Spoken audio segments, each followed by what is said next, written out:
Hello and welcome to the VOD review that everyone has been waiting for and everyone has been yelling at me to review. It's Dallas Fuel taking on the San Francisco Shock. We watched this match recently and it was an absolute banger. It delivered in every way possible that we wanted from it. We saw some interesting things. Obviously, Dallas Fuel having the weakness, not having a hit scan. They don't have Pine playing yet. Well, he wasn't playing this, didn't play in this series. This cost them a little bit in certain maps, but we'll talk about that as we go along. The San Francisco Shock, on the other hand, just look reinvigorated, I think is the best way to put it. The meta was interesting for this match. We saw a lot of this Lucio, Moira, Winston comp that you see on your screen. Striker's trolling on Genji. I think he switches over to Reaper, but the Reaper, Echo, Winston, Diva, Lucio, Moira seems to be the theme for Control and even on some other maps. So it'll be interesting to see if that's how what we adopt towards as the meta as the June Joust keeps going on. As we go into the playoffs, we have one more weekend worth of regular season matches in the June Joust, and then we start heading into the playoffs. So we'll see. I think we get to see both Fuel and the Shock play this weekend as well against other opponents, so only time will tell. But let's start getting into it. Start breaking it. This composition is very mini goats-esque in the fact that the team fights are generally determined by ultimates. Diva bombs, primals, coalescences, they're very impactful, and it actually allows you to swing team fights very heavily if you have the right set of ultimates. So never count a team out until you see how many ultimates they have, and that is a common theme throughout the entirety of this series of every time it feels like one team is out of it, they pop a coalescence, and it's chaos from there. So these teams were very evenly matched as well. This match was determined by like the 1% of like the minuscule plays that gave them massive advantages. The cooldown usage was immaculate and very well done, and mistakes are punished so heavily. So we can see both teams are trading cooldowns. Everyone's looking pretty good. This is a pretty common theme for both the San Francisco Shock and the Dallas Fuel of they're both going towards the same ultimates. Like, honestly, look at the ult charge. This should show you how evenly matched it is. Sparkle, 61% Echo, Nero 55. Doha, 50% Reaper, 45 on Striker. Fearless, 46% on Winston, Smurf 53. Hanbin, 42, Choi 37. Fielder, 93, Violet 92. Jexay, 73. FD God 68. They are all within 5 percentage points of each other in their respective roles in ult charge. That's how even these guys are playing in a team fight. They're all doing exactly what they're supposed to do. They're all getting ult charge. They're all putting in damage. They're all working at a flawless level. And that is a common theme throughout this series. Usually when we see these top teams take on weaker teams, someone gets picked, someone makes a mistake, someone makes a big play. That doesn't happen as much in these series because of how close they are. So it's determined by a lot of these, timings of when they get the ultimates, who triggers first, right? So we get coalescences at the same time. Everyone's staying somewhat healthy. Choi loses his mech, and FD God actually misses the beat, which is the first mistake that we're going to see here in this. So reciprocated by Jexay on the beat. Echo copy catches Choi. Fearless gets primal. Look at how many ults Fuel got so early, right? They popped 4 ults this early into the round. 5 ults this early into the round. Dallas literally just got their ults and just blew them. And that's why they get the advantage. That's why they're going to get the team fight win. The difference, as you can tell, is just Choi Hyobin. Choi Hyobin getting picked first, losing his mech early was a mistake by Choi, and that ended up costing them the team fight.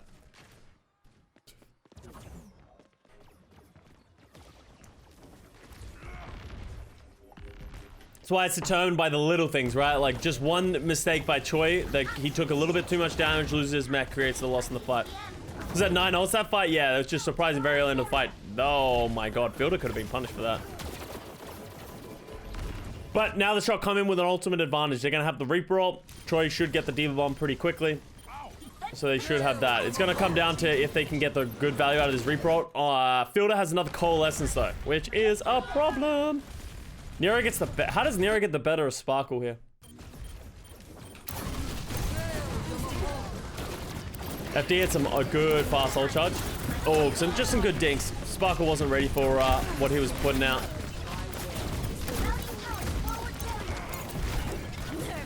Oh, good bomb by Harbin. Nice play. Good coordinated with the beat. We actually see this happen a lot. And this is what a lot of teams are starting to do. If you are going to use the Death Blossom, you engage very hard with the Death Blossom and use the beat with the Lucio. Just because the biggest problem, Death Blossom has the same issue as like Pharaoh Barrage, where it's like, it's kind of a press Q to die, especially at the highest level, because, you know, divas respond very well. You're a sitting duck in terms of damage. So unless you really catch them off guard, it generally get punished. So we see a lot of overlapping of Death Blossoms and Sound Barriers.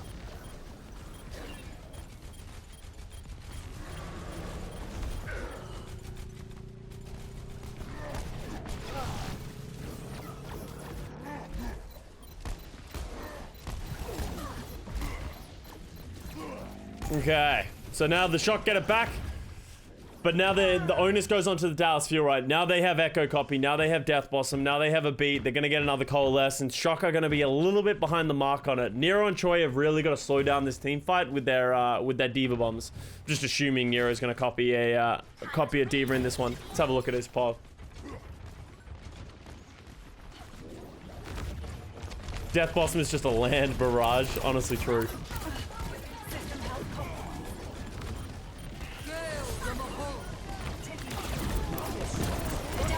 It's a mistake by FD God. How does FD God get so caught up by this? Oh, he went a little bit, yeah, that was a little bit too aggressive. When he saw them stepping up, he went for the boot to counter engage, but yeah, he just gets punished. With a Coalescence, with a Winston Beam, like, it's just so much damage. Like, that's unmitigatable damage through a defense matrix, through bubbles or anything like that. So you gotta be really careful if they get on top of you as a Lucio. So FD God just getting a little bit too aggressive.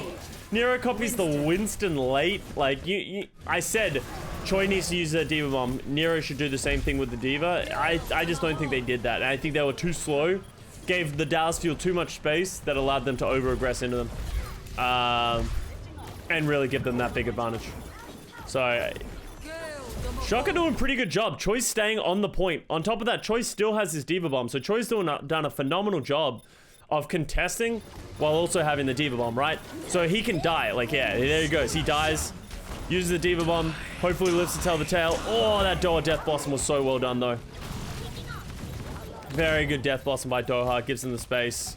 If Choi remechs there, I actually think Shock are in a really good spot. They have the beat. They have Coalescence up. The Reaper Death Blossom's on the way, so close.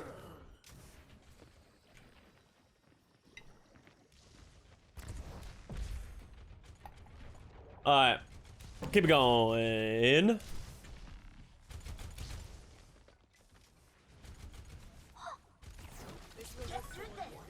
Still next with 20% from that, though. Is it a hot take that Nero's Echo is top 3 now? No, I don't think that's a hot take.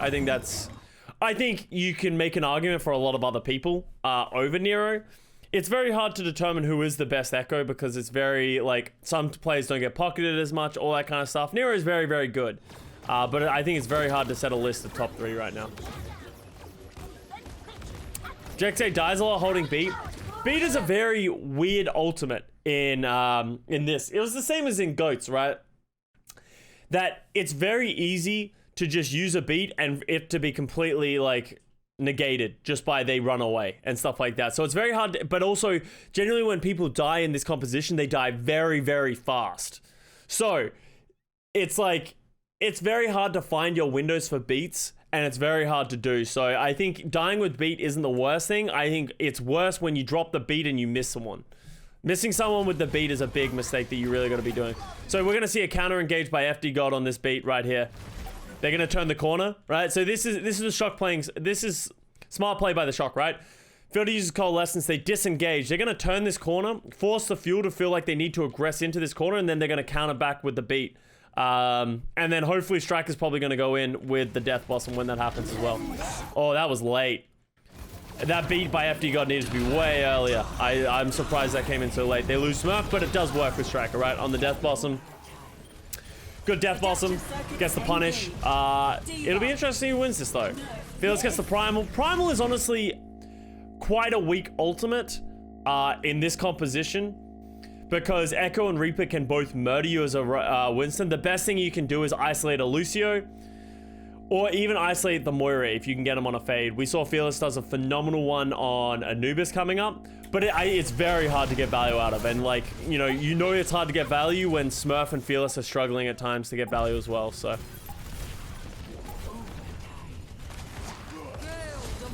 And that should just be it. Once they get Coalescence on the point, start cleaning up people. Nero going down is a problem. Shouldn't be too much if they can't consolidate though. Yeah, there it is. Yo, Ego Ties, thank you very much for the 58 months. Monka, that is a long ass time. Thank you very much, Ego Ties. I hope everything's going well with you, man. All right. Let us look at the Sparkle Echo.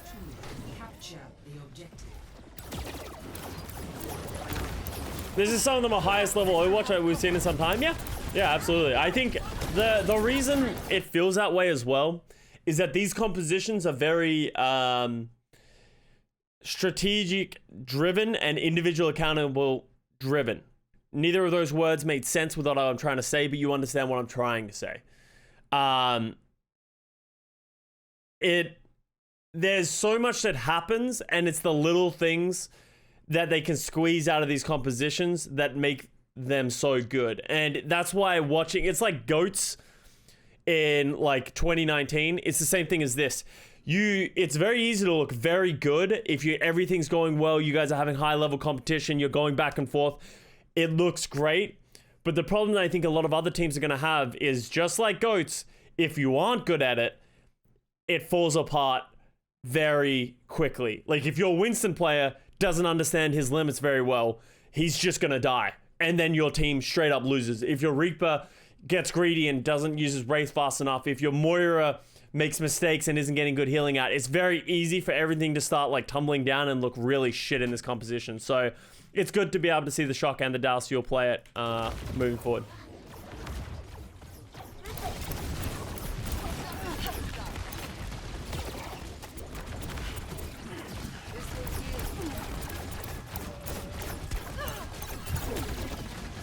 A lot of poking going on here. Who gets the Coalescence first? It's pretty even right now. Oh, Nero almost got Sparkle.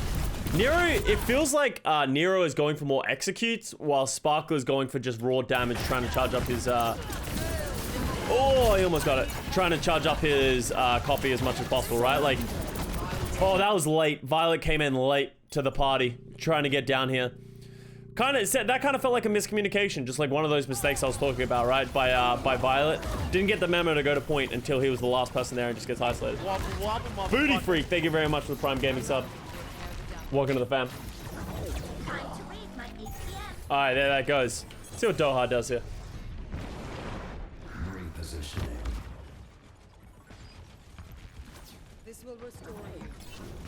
Feel bad for Custa having to answer Pine questions every time he streams. I'm not gonna lie, I'm at the point where if you guys ask me a question about Pine, I ignore it. It's not because, don't take this the wrong way, it's not because I want to ignore you, it's just the question's been asked a million times, right? Like, we'll see him eventually. He's coming. Pine's coming. We'll just wait and see.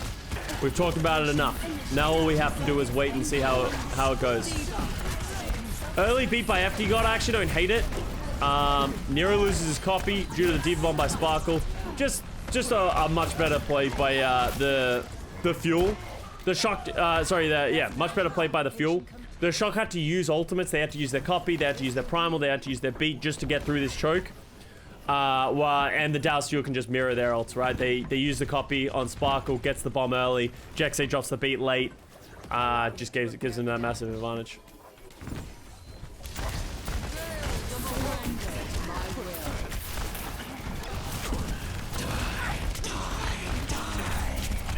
That was very well saved by the rest of his team.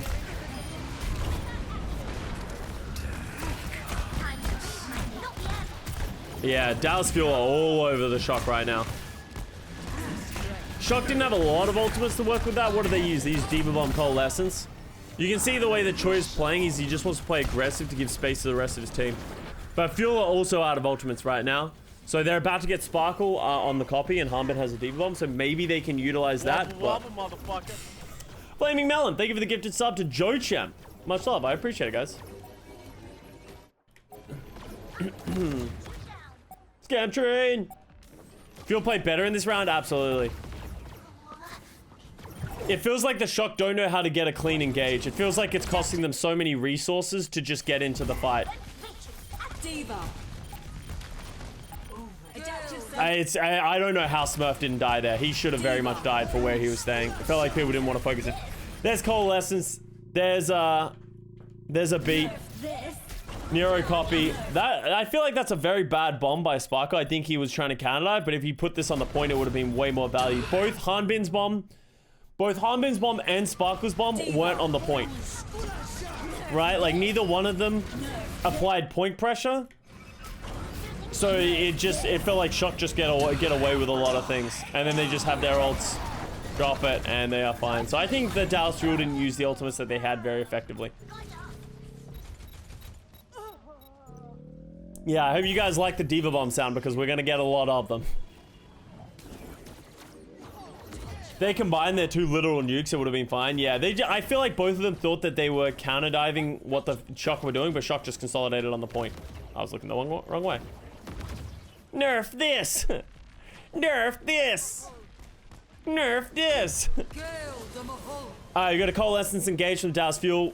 Oh, look at this. We got a split from the Shock and the Fuel, the Shock, Reaper and Diva and the rest of their team. That was a good disengage. Jexay just gets absolutely murdered by Smurf. That is actually kind of ridiculous.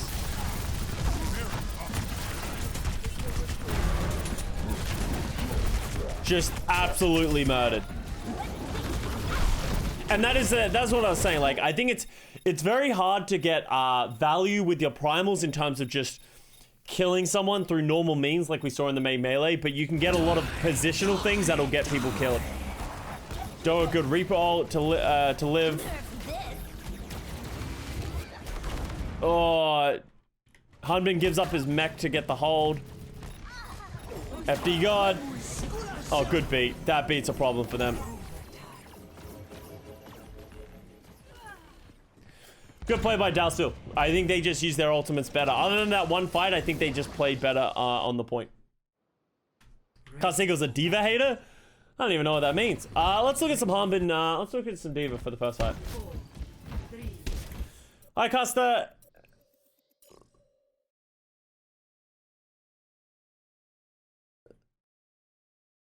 Oh, okay. I'm very confused what that Romulan Neme. I'm very confused what I was reading. I was like, oh yeah, of course I can answer your question. That was like, he's asking about desks. I'm like, oh shit. Time to move on. me talk about video games good. Me talk about everything else, not very good.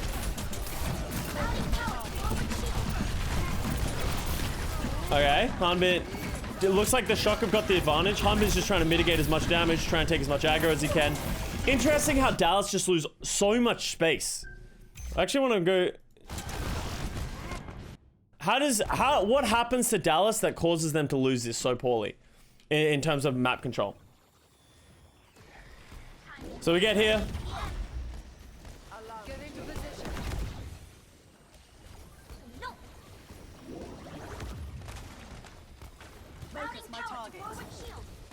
I think Striker is playing more aggressive. Oh, Nero's damage. There's the difference. I was like, where is this big damage coming from? It's coming from Smurf and Nero.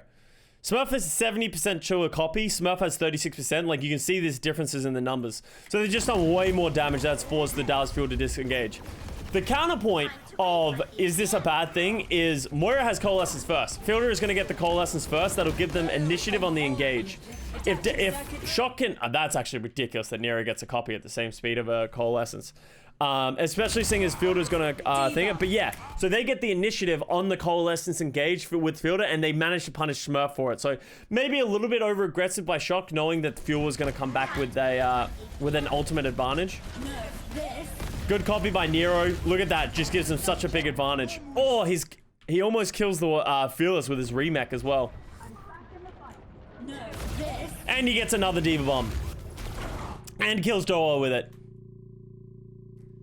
Do you get ult charge from hitting someone with your mech?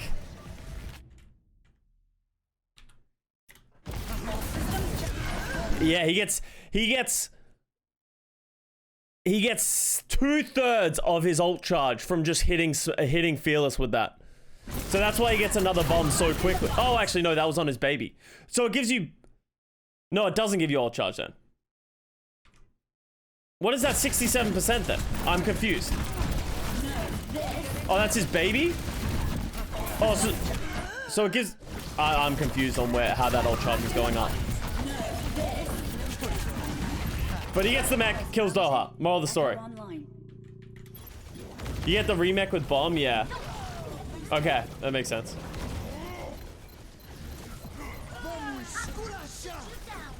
So there comes the beat from FD God. I don't know if this beat is necessary.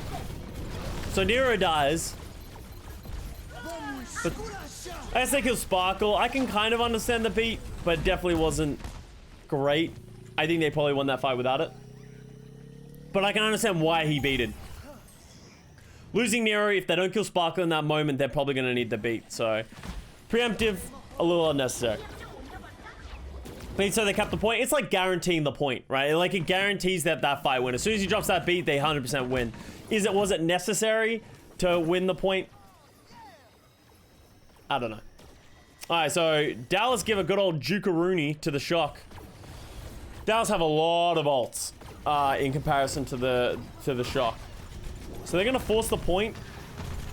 Oh God, Striker. Here's another Fearless Primal. He's gonna chase Violet. He's not gonna get it. Interesting little thing. So Fearless goes aggressive, and Choi tries to stall the point. Good kill by Sparkle. Like, Fearless doesn't get any kills, but he forced so much of the positioning by the San Francisco Shock, right? By forcing that much positioning, it just, by Dallas going to point, the Shock tanks have to go to the point, use both of their ultimates to just stall it, while Fearless using Primal is able to isolate the entire backline, and he doesn't die. So it's sick plays by Dallas.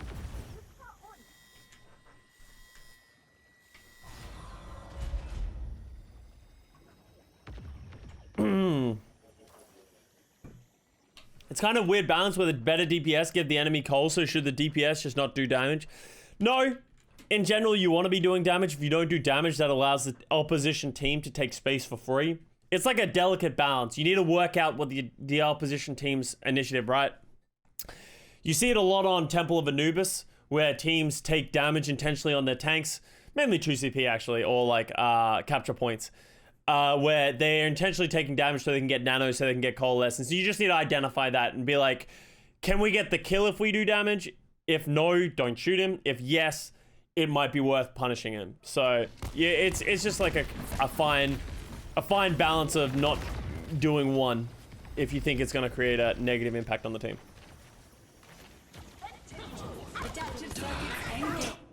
So Striker just TPs onto them and drops a coalescence. How does that work?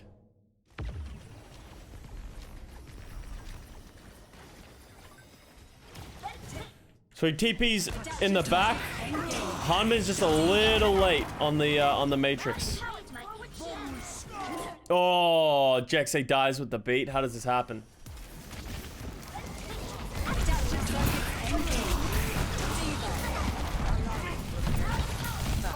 Oh, that was pretty bad by Jexay.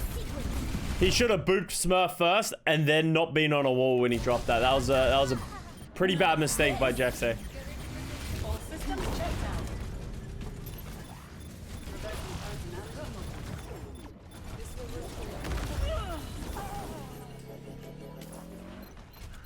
Alright, Dog gets the point. They stagger it out, but that's it. It costs Shock a lot.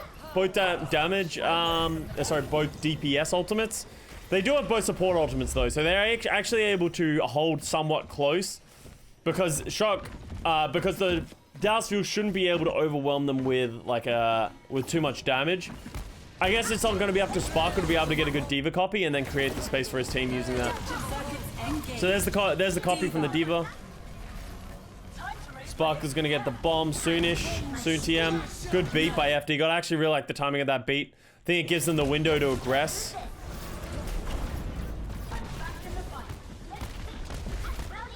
Yeah, Smurf's just fucking them. He gets out. He gets a lot of value. He gets a lot of value. Yeah, that's just a great hold by the Shock, using both defensive ultimates to mitigate the copy and the Winston Primal. So now they're gonna have a Diva Bomb of their own plus DPS ults. So the Coalescence is strong though. Coalescence is just such a good ultimate. It's so hard to fight against it. Good copy. Ah man, Doa gets a great ult. They're just so heavily on the back foot. The Coalescence is just so good.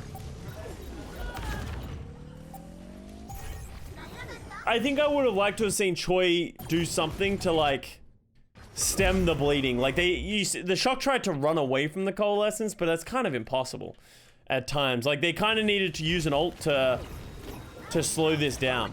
But I don't. Maybe the Diva Bomb, like Choi's Diva Bomb was late. If he had used that Diva Bomb much earlier, it could have been better. So like maybe when they were running here, just drop the Diva Bomb like here and then run with the rest of your team. It's at least gonna force the team to like either decide to play super aggressive and potentially get punished or disengage, right? So, hello.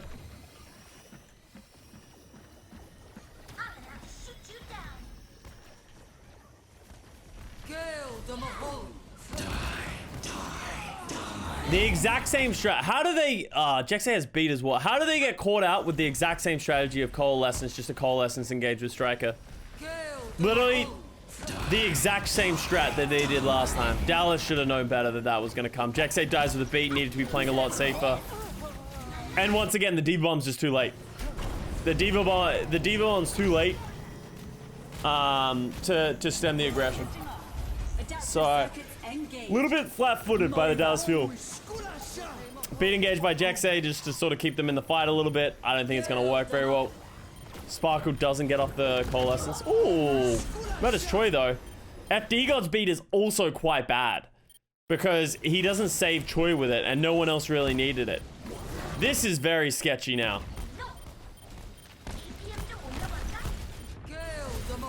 Now they have a Coalescence as well. Shocker in trouble. Nero needs to get a big ass copy here. Smurf goes down. Diva. Violet Coalescence is the win condition. Nero's bomb is going to stem that bleeding, but the win condition is Violet's Coalescence. If they can live long enough to get to Violet's Coalescence, or Dallas Fuel just C9, that also works. Okay then, that'll do it. That's that one. I forgot that happened. I don't think Dallas were going to win that fight. I think the Shock were going to win, as I said. I think with that Nero Diva Bomb, with the Coalescence coming up for Violet soon, I think Shock are probably going to win it. So it's not a bad C9, but it's still, it would have been much nicer to stay in that team fight. Hello. Yeah, so we'll get some Glisterpov. Let's get some Glisterpov. Obviously, Glister is a big story for the San Francisco Shock in general, but also this weekend because he played against Toronto Defiant and heavily struggled against Aspire, a rookie debut contenders player. So we were like, it was very disappointing, but nothing to take away from Aspire. Aspire was phenomenal, but we expect better from Glister. Glister gets really mad and decides to take it out on the Dallas Fuel. So we're going to see Glister go fuck. Obviously, one of the biggest weaknesses that we have for the Dallas Fuel is that they don't have a hit scan player. They refuse to play it. Pine isn't in the lineup yet. So, this is sort of like the weaknesses of the Dallas Fuel's lineup of you can't, they're not always going to get away with being able to not play a hit scan. At some point, it's going to catch up with them. This was a map where it caught up with them. I do need to say as well, as much as they are walking uphill, I actually think Sparkle really struggled on the Genji. Not even just going into the composition, I actually think he just made some uncharacteristic mistakes. Like, and we'll look at those. We'll look at those as we go on.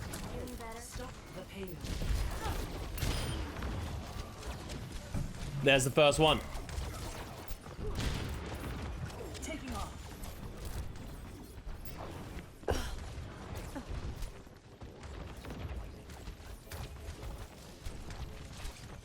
Who wins the series? Spoilers. I'm gonna say it if you guys think. The team that wins this, the map, Shock wins this map, and Shock wins the entire series 3-1.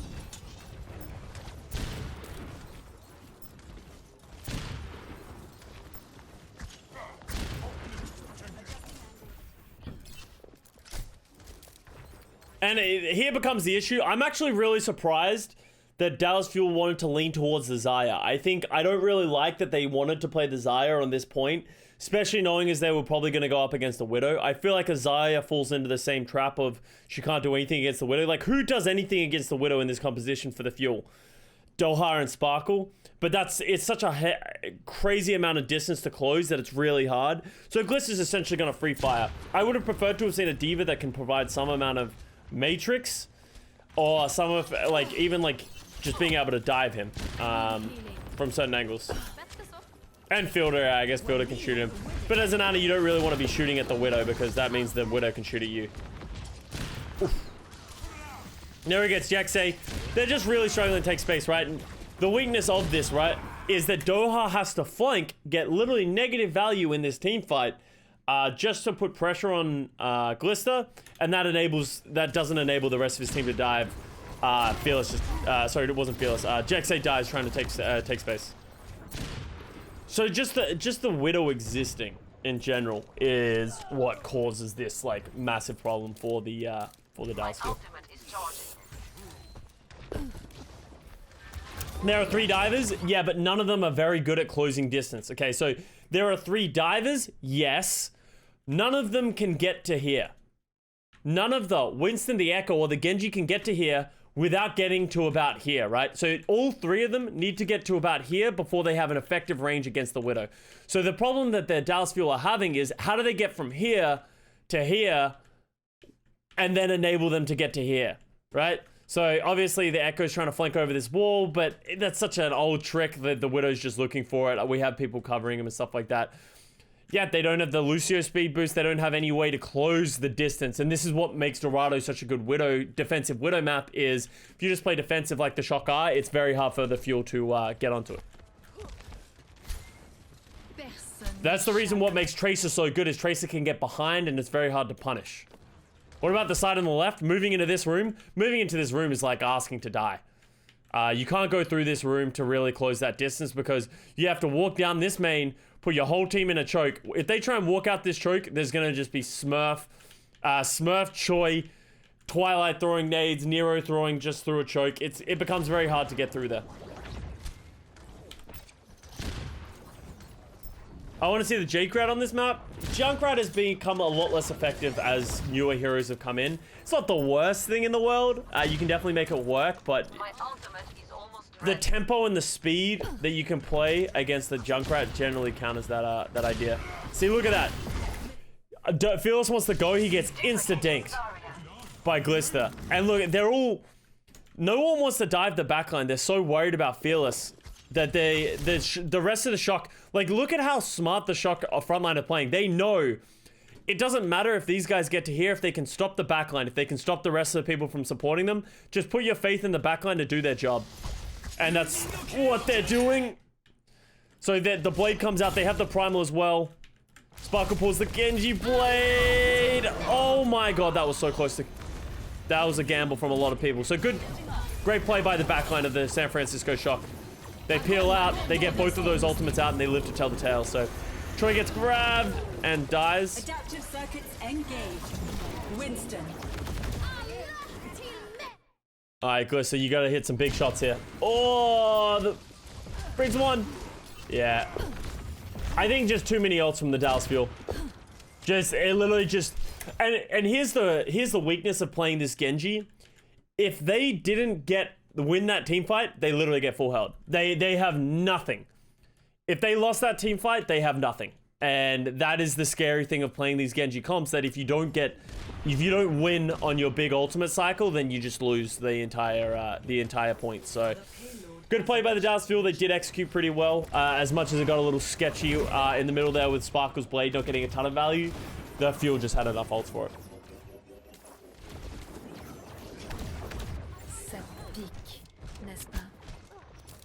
Violet's honestly such a good brig. Violet actually has a couple of really big moments on his brig that I'll try and highlight as we go on. It seems very good. How would you rate Violet's main support? You know, he only really plays brig. We saw a bit of Mercy. Mercy's kind of hard to judge. We're going to have a look at his Lucio and Ike because I think a lot of people are curious about that. How did Violet survive Blade? Oh, you just had Rally. Sparkle took too much damage on the engage. Alright, what's going over here? Winston. Alright, literally as soon as I switch off of Glister, he hits a shot. Okay. Why Violet instead of FD God? They seem to prefer Violet on the brick. Ooh. Seems overly aggressive by Shock, but it's not the worst. Oh, it just gets insta-slept.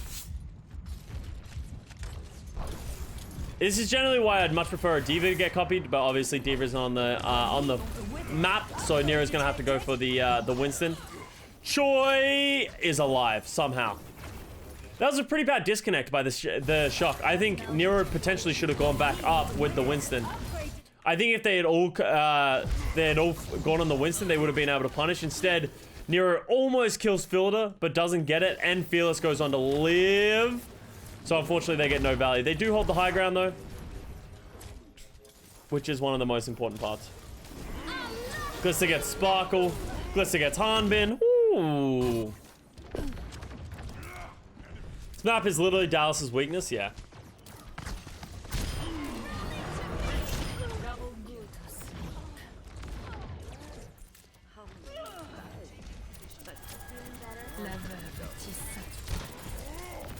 My ultimate is charging. I was 17th on global predictions, then I went to 3-2. Now Dallas, now in 423rd, and I blame the desk for convincing me to swap. Honestly, I wouldn't listen to the desk. We all suck. Our pick'ems are not doing so hot, so I trust us at your own risk. I do not claim to know what I'm doing. Alright, so here we go. We got the copy from... I don't really like the Echo swap. Sorry, the Xayah swap. For this reason, it's so hard to get value out of a Xayah swap. So there's a rally, there's a grab. Oh, please kill Fearless. Thank you.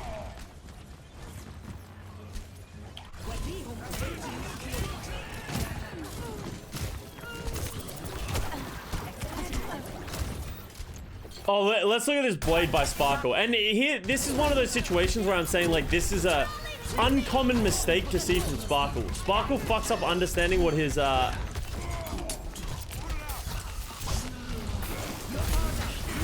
he over expects his damage. He misses the swipe, and that hard fucks his Blade. By missing that, he has to walk into the Glister line of sight and takes an L. So that's kind of Sparkle. That's an uncharacteristic mistake from Sparkle to miss that slash, because it really hurts his Blade. And it goes back to what I was saying.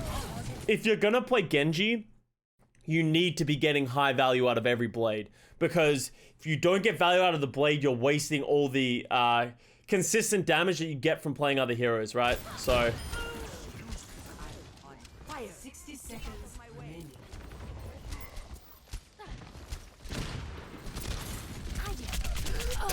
I remember this. Sparkle just goes to the legs and just murders Glister.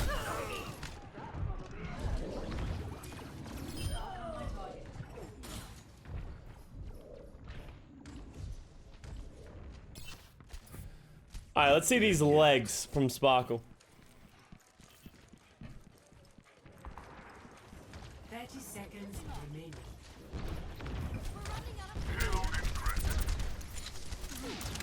You should do the quiz about naming every player in our. I crushed that quiz. I did it a lot leading into the season.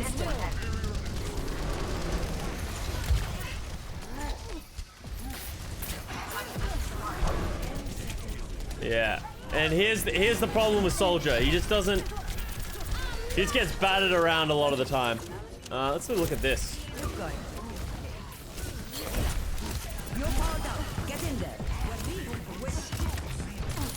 God, Twilight's so gosh darn good. Fearless Nano, Winston in.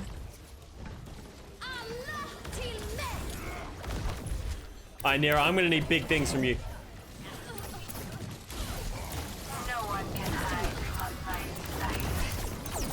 Oh, nice. That's a great kill, honestly. I was surprised he didn't go for another target, but I think he understands that he can't go for those support targets.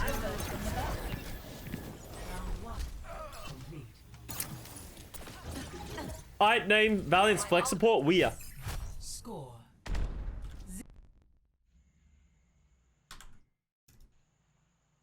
Twice Anna is so nutty, yeah. Match. Violet's boop kind of saved that, yeah. There's some good plays. Ready for battle. Oh, that you guys are talking about the Violet boop, actually. Was that where it was? Because this was actually such an enormous boop when it happened. Initiating It was actually kind of nutty. He like hard fucks Fearless on the. Look at this dive. So Fearless is coming in here. He lives to tell the tale, and then he's keeping Choi alive. Look, he protects Smurf by hitting that whip shot. Disengages, and then Fearless gets punished for that. It was like such a good whip shot when that happens.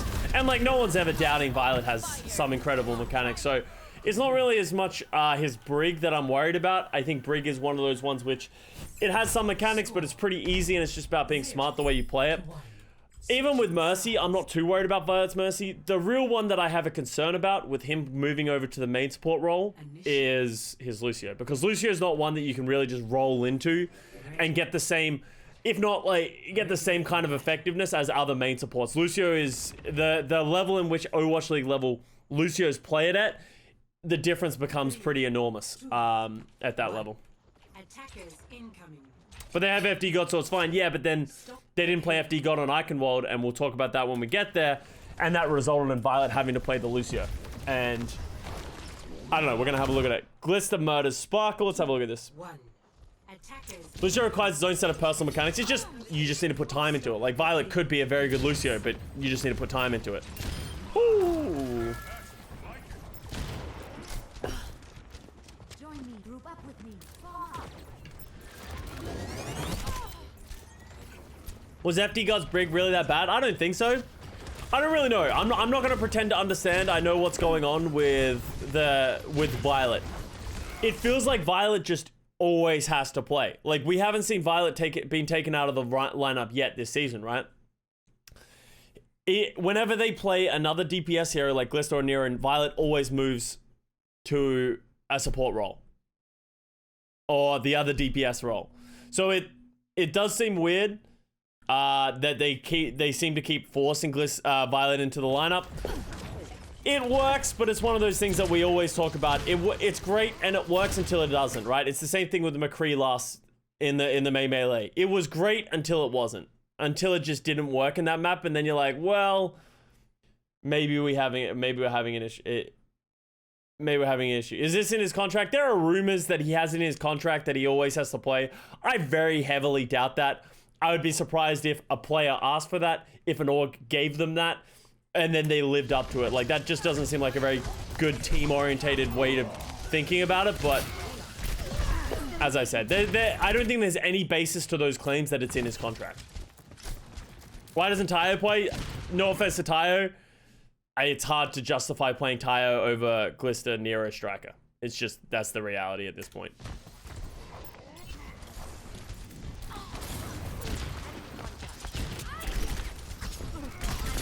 Interesting grapple. And actually, look at this. When I was talking about uncharacteristic mistakes from Sparkle, look at this play by Sparkle.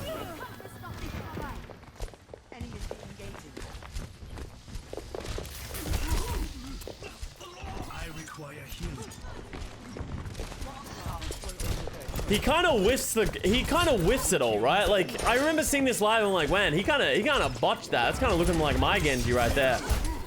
So I think he really struggled to get that effectiveness that we usually see from him. Do you think Tayo could start another team?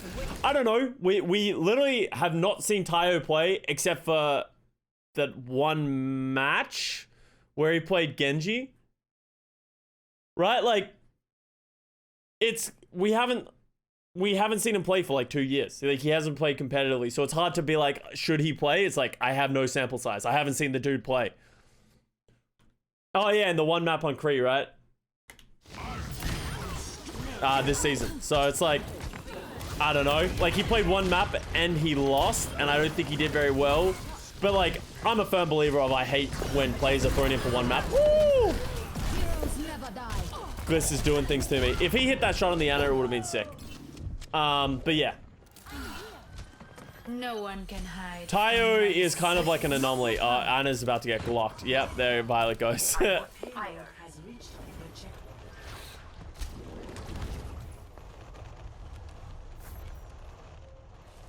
Can you show those 3 shots again? I think everyone's seen those 3 shots a bunch of times. They got played and played and played and played in the thing, so I don't want to look at it too much. We all knew that was coming. Maybe he's kind of like super meta specific, but then my question becomes, what meta is he gonna play? Like, what meta does Tayo play? Genji? Maybe? But then even in the Genji meta, he didn't really play. So when we saw them, like, he didn't play over super and stuff like that. We don't know why. I don't know. Maybe Tayo will play. As I said, I don't have the answers for you guys. I got nothing. I'm just as in the dark as you guys are. So, Kalak, thank you very much for the fresh sub. Welcome to the fam. I do have a big problem with players who do get signed and then they never play. They're kind of like, Tayo potentially could have kept playing in contenders, popped off in contenders, got signed as a starter to another team, and then been having a thriving out career. But, you know, there's been a lot of players in the history of Overwatch League that have signed to a team where they're not really ever going to play. They're playing under someone who is better than them. And then they just get caught on the bench and then they never get to prove themselves and then their careers kind of end there. I think a prime example is Trill, right? Trill got signed to Envy. He got signed to Dallas Fuel and then he never played. He played like map 4s for whatever fucking reason on like Orisa.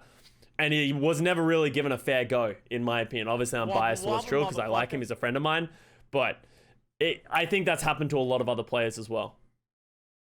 IDDQD? Yeah, IDDQD. I'm not going to pretend to understand what happened with every situation in all these ones. But yeah, there's a lot of players that have signed and then just rode the pine into nothing, right?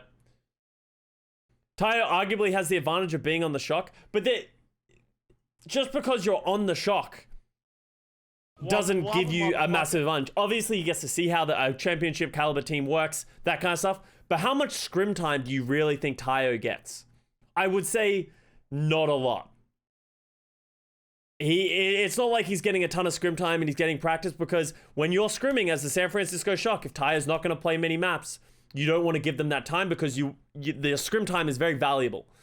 So I don't know how much value Tayo is getting and how much improvement he is getting. And that's the unfortunate reality, is when you're sitting on the bench, you're actually not improving as much as you would in contenders where you actually get to play matches and stuff like that.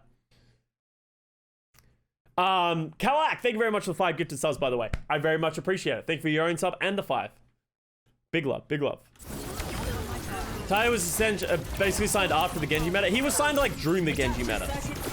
You know what I mean? He was like in the middle of it. Alright, let's see what Nero does with this Winston. Oh, that's a problem. This is a problem.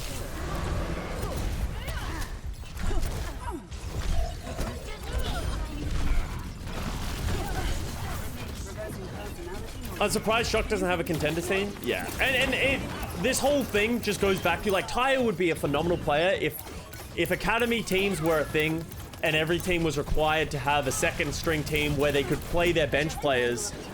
Like, bench players that aren't expected to play, they could play them in their contenders team. Every team had to have a contenders. It would be competitive. It'd be hype. It would be a great place for players from Overwatch League to get relegated and promoted from their respective rosters, and then, like, great improvement, right? That would be an awesome thing, and that would help the tier 2 scene thrive. But until we have that, I think there's a lot of players that are really struggling just, like, existing on the bench.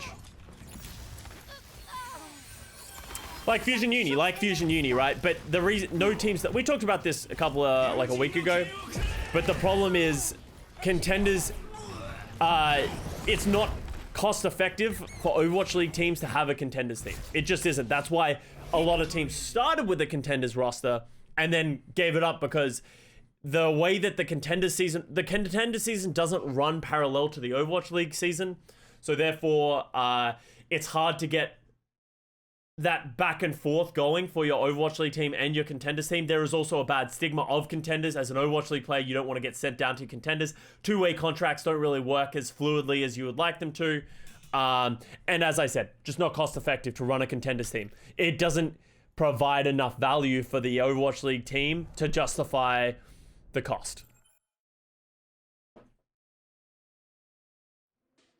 Ready for battle. Relegation and promotion? No, I'm not talking about relegation and promotion for Overwatch League teams. I'm talking about relegation and promotion for the players from their contenders to their Overwatch League team. And then they would be able to function that way. Attackers incoming. Maybe they can start having contenders team once Overwatch 2 comes out. And that we don't know how the Overwatch League is going to change when Overwatch 2 comes out. Obviously, we're going to 5v5. If they were ever going to make a massive overhaul of how the league functions, Overwatch 2 would be it, right? Can we see some tank pubs? I really like doing tank pubs, if I'm being honest, especially in this meta. I think D.Va and Winston are very chaotic to watch, and I don't think they're a great eyeball for what is actually happening in the match. So we're going to see Sparkle come out with the Jake rat. Sparkle saw Jake do it, and he was like, I can do that. We'll see if he can actually do that.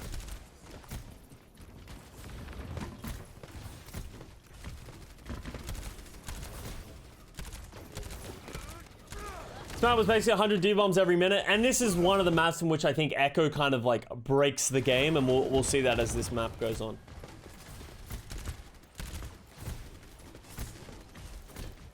So as you can see here, we talked about it of like charging ultimate. Like you can just see them. They're literally just taking damage.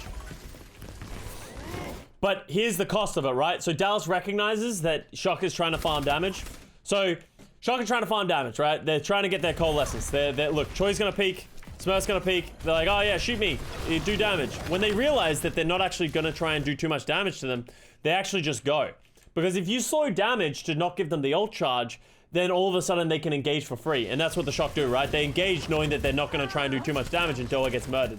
So it's kind of like mind games of the meta. So that's why when people are like, oh, why did they just not shoot them? It's like, well, if you stop shooting them, they're just going to walk at you.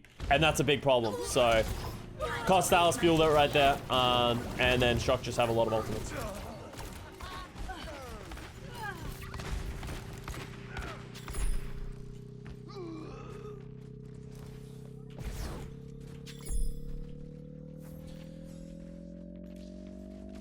Surprised we haven't seen more Roadhog. If you go back and watch Soul play the game, I think you'll understand a little bit better why Roadhog isn't played as much. Roadhog has I almost would be curious to see how Roadhog would work in this Lucio Moira comp if you played a Roadhog instead of a Winston.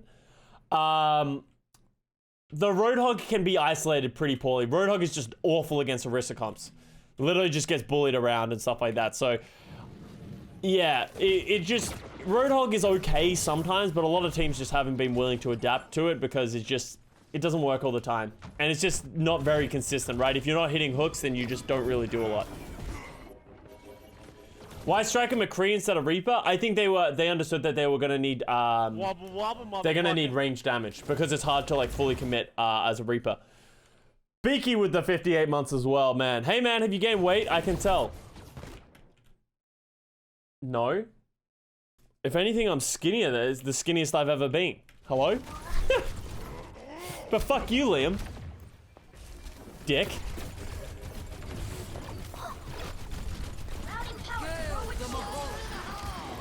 Oh boy. The tire. The beat comes a little late, but I think it's fine. If Choi gets the beat, he did not get the beat. Choi's probably gonna die. Yeah, if Choi got that beat, it would have been fine, but Choi didn't get the beat. So, oh, and then FD God. Oh, he's alive. That's nice. So, fundamentally, these two compositions is so bad for this map. And I'm gonna mull it out of control about how much I hate this map because I think it's determined by really dumb factors. Because of how sustainable these compositions are, it's like, it doesn't matter how many players you lose as the defensive, as long as you cycle back ultimates, as long as you don't all get wiped instantly. And because the Shock don't really have, like, if you think about it, right? How do the Shock get these massive amounts of kills? How do they massively destroy the defense? Striker either needs to get an enormous Death Blossom, or Choi needs to hit a massive D.Va Bomb. Both of those are very hard to do at the Overwatch League level. And we're going to see that happen, right? These teams are getting good kills. They're getting good space, but because of the respawns and because of the way that 2CP and Anubis works, it's not really gonna work. It just doesn't really work, and you'll see it's just very chaotic.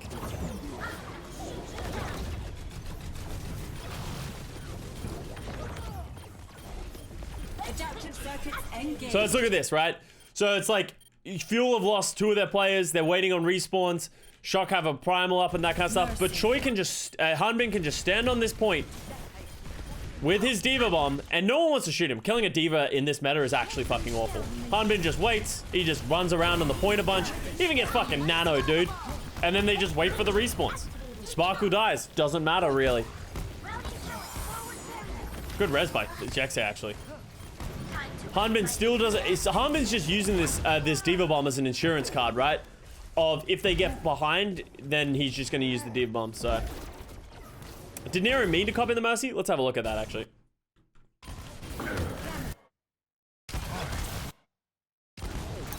Oh, I had it.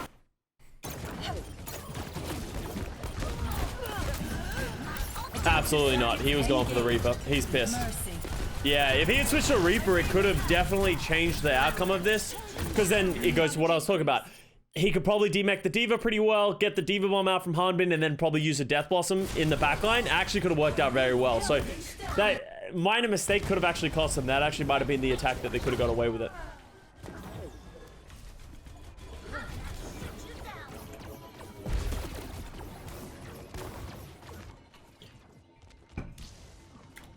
The shock shocked Dallas severely, showing the fans how savage, sadistic, and sick the shocks seemingly are. Yeah, I nailed that read.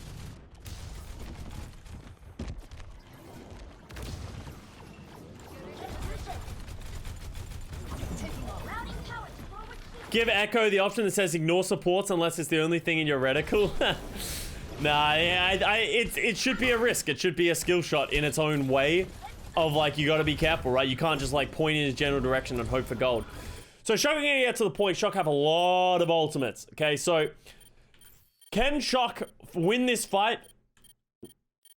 Because Fuel are going to get ultimates. They're going to get an ult cycle up. So I think they need to find a way to get Hanbin out of this mech as early as possible using the Coalescence. Are they going to give him a tick? I hate that they gave them a tick there. I don't really understand why the Fuel are not holding the door. They do punish Nero though, so that's a big... Like, this is fine for the Fuel. I think if you lose your backline, it's fine because you have Hanbin has an ultimate, Do has an ultimate. Why does he go to the Echo?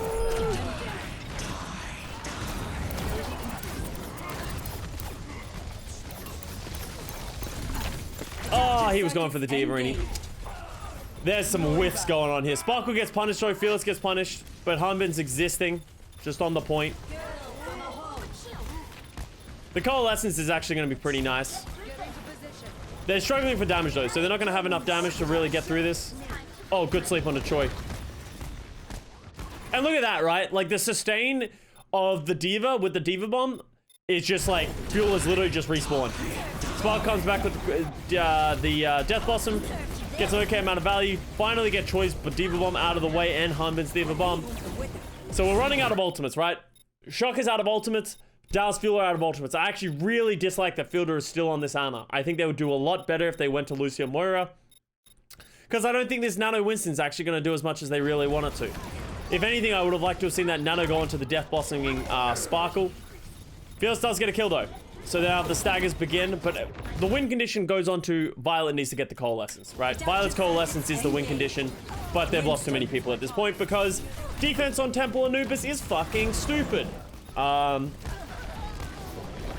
Doesn't matter how many advantages you get, as long as you have some ultimates, you save some things. And that, it honestly goes back to why the Fuel are playing this defensive, right? They actually don't want to use ultimates to hold the door. They want to wait for Shock to use ultimates. Even if they lose 2 people, as long as they have ults for the re-engage, they don't lose instantly, they can just come back with an ult advantage and then they win the fight. And that's why Dallas is playing as passive as they are, and Shock are trying to hold their ultimates for as long as they can.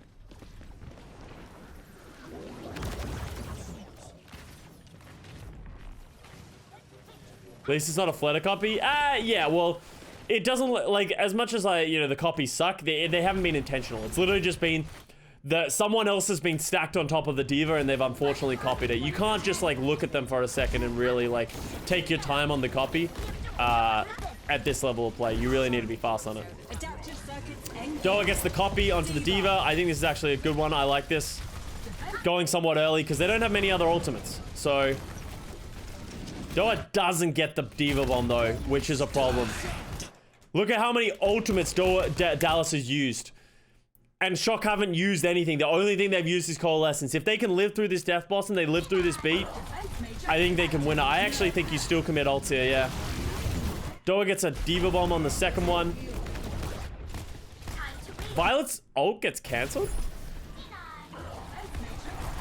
No, it just runs out. Alright. Striker goes a little bit too deep comparison to the rest of the team. I think that was such a good fight for Shock, but I think Striker goes way too aggressive here. Does he get punched? No, I don't really like what Striker does here. I think this is so greedy. If he's gonna do this, he just needs to run into the backline and Death Blossom. But Striker gets himself isolated a little bit too much there and gets punished.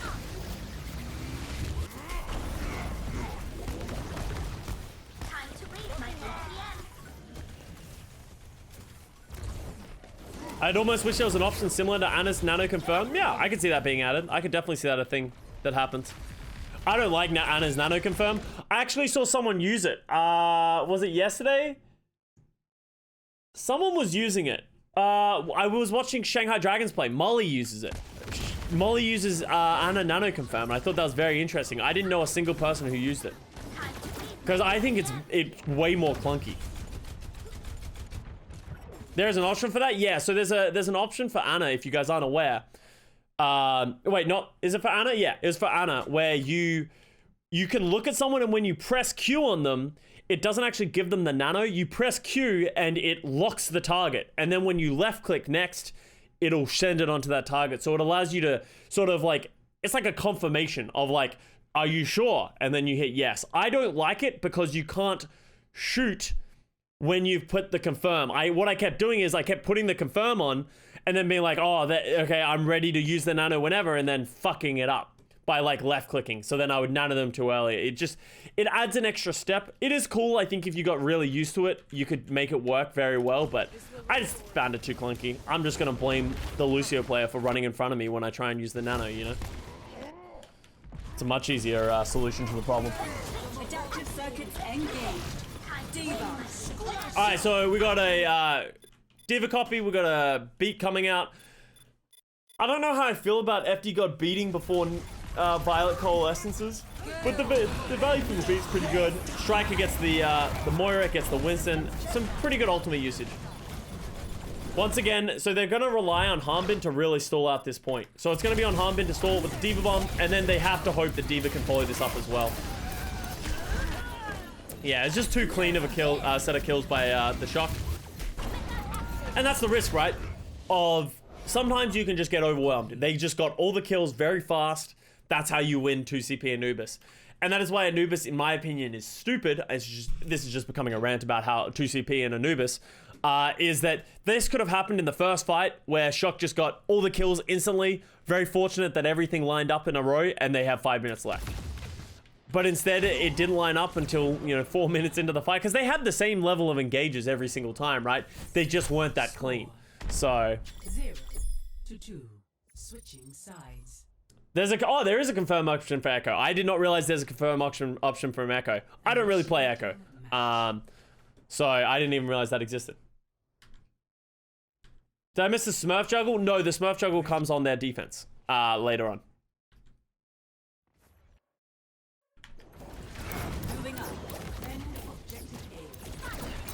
Hey, don't worry, nice guy. It'll be on YouTube. It'll go on the tubes. All right, so we're gonna see a mirror matchup of the Moira and the Winstons. So Shock are gonna try and hold this door hella tight. The question is gonna become who gets the Coalescence first. It's probably going to be the Dallas Fuel. They're able to stay in this room. Also, look at how far Violet has to. He doesn't really want to be this close because he doesn't want to have to fade off the bat. So Violet's almost certainly going to fall behind. Also, his orb was quite bad. Like, look at how much value there's still left on that orb. So he doesn't get high value out of his orb. Obviously, it's on a 6-second cooldown now, so it's not the worst thing in the world, but we'll see. So Dallas Fuel are going to go, right? As soon as they get this Coalescence, he throws the orb, he throws the Coalescence. I love this disengage. I remember seeing this live. Shock are ready for this, right? This isn't Shock just be like, ah, shit, they have a Coalescence like everyone in my ranked games. It's like, as soon as they coalesce, we disengage. We're backing off to the main. Can they get the distance though before and Violet needs to live to get the coal? Yeah. just took too long. Just that little bit slow, that little bit too far behind. Violet gets punished, even uses the coalescence. That's a Sag. Ran into a kill box. This would have been a very good fight for them if they had gotten the coalescence like 3 seconds earlier. But because Violet was the one who was the lowest, right? And if he gets coalescence, he becomes very hard to kill. Nero kills like 4 people here, and I don't even know how. Because like, look at this fight, right?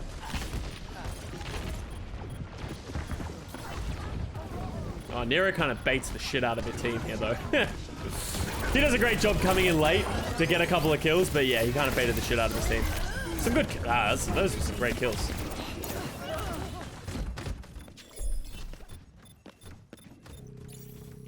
If Violet lives, and gets the coalescence out and lives to tell the tale, I think the Shock definitely win that fight. So. Objective lost. Do you think if they had fully disengaged the stairwell? Yeah, maybe. If they had been willing to give up positioning and go around here, like, and then come back, yeah, I think that might have been a better decision. That's very hard to coordinate and communicate in the game, because I don't think they realize that they were going to have to disengage that far.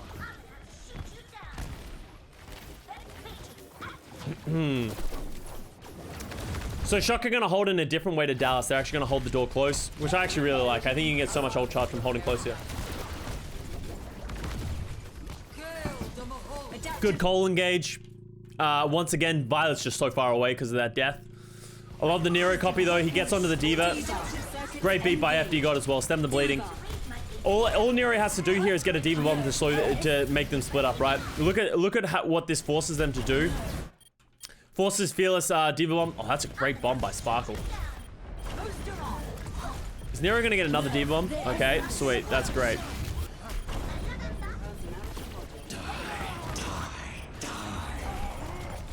Reaper Death Ball. I think there is inherently a massive... What do you guys think about making Echo Charge cost like a little bit more in ult? I think Echo gets ult way too fast on Diva. And even some other heroes. Like I think they need to reduce the ult charge speed on Echo when she's in her copy, because it feels you should not be able to get 2 Diva bombs. That just seems ridiculous that you can get 2 Diva bombs in that window. Either that or reduce duration, yeah, maybe because it's 15 seconds, maybe reduce it to like 12. I would like to see it limited to 1 ult. I don't think you can do that without kind of like, yeah, I don't think you can do that, make it limited to 1 ult. I think you like soft make it 1 ult by just reducing the amount of time that they have to get 2 ults.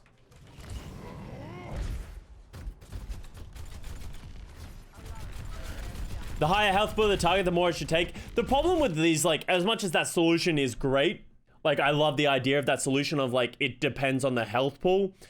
It needs to be intuitive, right? And I think this is something that a lot of, like, especially pro players and, like, people who come up with these solutions is, like, the solution needs to be intuitive. The player needs to understand, like, this gold level Timmy needs to be able to understand how it works in, like, a basic way without having to explain it. And that is like I actually really love what the developers talked about with Overwatch 2 of like, we're getting rid of armor because armor is like, it's not intuitive how armor works. If you ask most of the player base to describe how armor works and functions, they wouldn't be able to describe it. So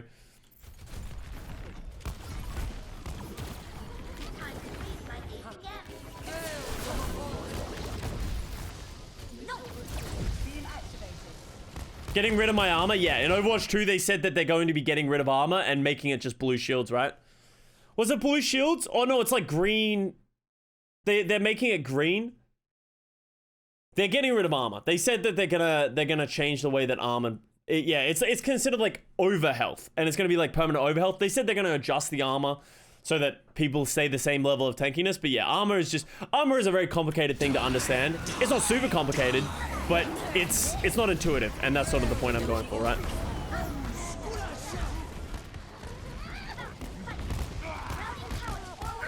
So great play by the Shock playing aggressive into this room. Dallas used a lot of ultimates to try and get in that room, and Shock just countered those ultimates.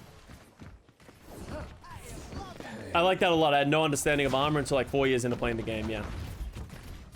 How does it work? The way that armor works is it's yellow health. when you are shooting armor, they will take 5 less damage on any instance of damage I do. So, if I shoot them with a McCree shot, let's say, I don't know how much a McCree shot does. Let's say it does 60 damage. They will take 55 damage if they're taking armor damage, okay? But if I'm doing Tracer bullets, it also reduces -5 on each bullet of Tracer. So armor affects Tracer and Winston, characters that do high amounts of ticking damage, but low damage. It affects them way more than if you shoot them with a McCree or something like that, right? So armor is very good against light tickling damage that has high amounts of instances, right? That is how armor works. It's not 5%. It's not just a 5% damage decrease. So yeah, it might be 4 now. I can't remember exactly where it is, but that's how it works. And that is why it's like, that's why when D.Va had like a stupid amount of armor and we were playing Tracer, Sombra, Winston, right? You can imagine how armor is incredibly valuable against Tracer, Sombra, Winston, all those kind of heroes who don't do high burst damage. So that is why armor is incredibly valuable. And that is why in nerfs, you see them changing around armor values a lot. Like, oh, we gave them 50 more armor compared to 50 more health and stuff like that, right? And then you add beams. Exactly, right? There's a lot of different interactions that like change how that works. This is my will. Is that why lowering Rhine armor is a big deal? Yes. That's why I always, whenever you see the hard reduce armor, it's a big deal. Alright, so Dallas have actually got in this fight. They've used the copy, they've used the primal, they have a lot of ultimates. Shock don't have defensive ultimates to counter this. Nero's doing a good job of slowing this down though. They just need to slow it down, right? Is Nero gonna get another D.Va bomb? And then Striker comes out. And this is how you need to play the Reaper with the Death Blossom. You need to wait for the fight to break down. Wait for Hanbin to use a D.Va bomb, right? Striker legitimately, let's watch it from his perspective. I would not be surprised if he sees Hanbin use the D.Va bomb and then he just presses it, the Q button. Oh, actually, it was just fortunate timing. But yeah, just gets a ton of value. Once you get 2 kills, you're laughing. You're laughing, right? Choi's just stalling at this point. Actually, they don't have a lot of people to stall. This is going to be on FD God to stall this. Oh, he gets hit with that blossom. So they can give some ticks here. Smurf's coming back.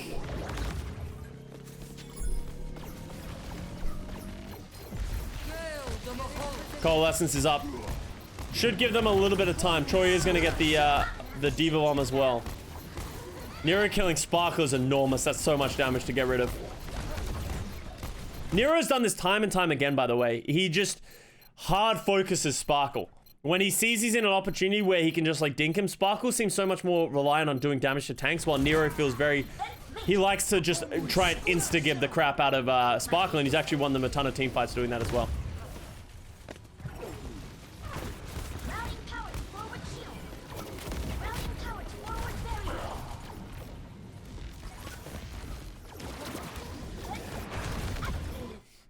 This might be a stupid question, but I'm struggling with my copies on D.Va. Once I copy the D.Va, I just target supports to get ult charge. No, you want to shoot the tanks. When you copy a D.Va, all you want to do, almost every time you play an Echo, all you want to do is get your ultimate. That's all that matters. So when you're a D.Va, if there's a Winston, just fucking fly at that Winston. If there's a D.Va, shoot the D.Va. Just do as much damage as you can and then throw a D.Va bomb at it. That is generally how most players play Echo and when they use their ultimates. Obviously, there is circumstances for changing of, yeah, sometimes you should dive the backline. Sometimes you should do this. Sometimes you shouldn't copy the D.Va. But for the most part, just get your D.Va bombs. And just throw D.Va bombs. Time to raise my APM. So armor isn't the thing that Torbjorn drops? It used to be. Not anymore.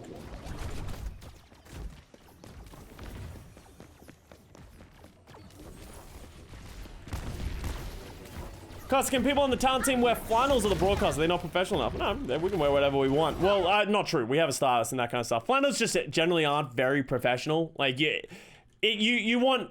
I would say the description of, like, what we do on the desk is smart casual, right? That's generally what we're looking for. And flannels, you could easily get away with wearing a flannel on the broadcast. Not all the time, but yeah. If Matt can wear a fucking hoodie, man, I'm wearing a flannel. Let's put it that way. Oh, Sparkle gets hard punished for that.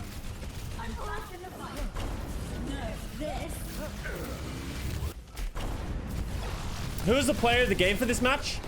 I believe it went to Glister. No, it didn't go to Glister. We interviewed Glister. It went to Smurf? Okay, Smurf. Smurf outplayed Fearless, I would say. So that's good. I think you can make an argument for so many different players. This game might have been the best Nero performance. Yeah, but I think Nero's been playing well the entire season. I just think his team has been struggling, not Nero.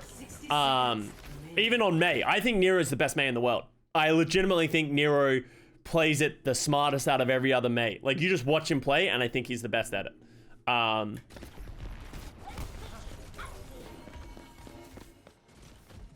Is this Smurf Pov time? No, he doesn't have Primal.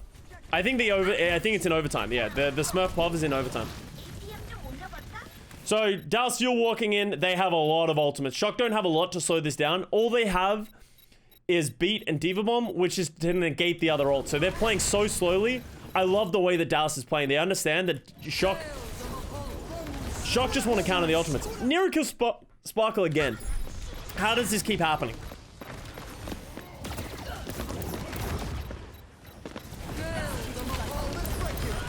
No, Nero just got chunked down by other people. Good beat by the Shock. Alright, so we got the Reaper ult, gets FD guard, also hurts the crap out of Choi, forces out the Diva Bomb, Violet gets killed by Hanbin. So Striker needs to get a massive Death Blossom. Like, I think for them to hold this, he needs to get a good Death Blossom. It wasn't great. That was a great disengage by the Joust Fuel though. Look at that disengage. Holy shit, that was actually sick. Smurf and Striker use their ultimates and they get a great disengage. They all live to tell the tale. Look how low they are. They coordinate, they come back as six players, and now they're gonna have coalescence, they're gonna have copy, they're coming back with an advantage. That's actually a crazy disengage. A lot of teams would have just tried to commit to that fight and died. Like, they would have forced that fight and been like, oh, we gotta win, it's the last fight. Joust Fuel says no, they disengage, they fall back, and then they come back with a re-engage with a coalescence. We get double echo copies, double calls. I don't... Nerf this! Nerf this! Nerf this! Nerf this!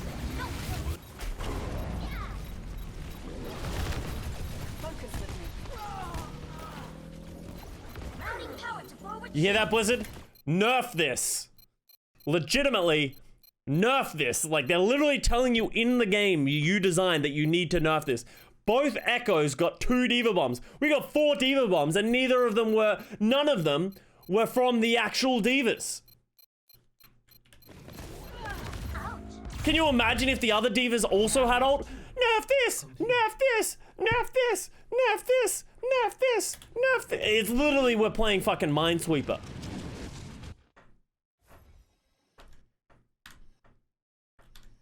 We must keep this? Nah.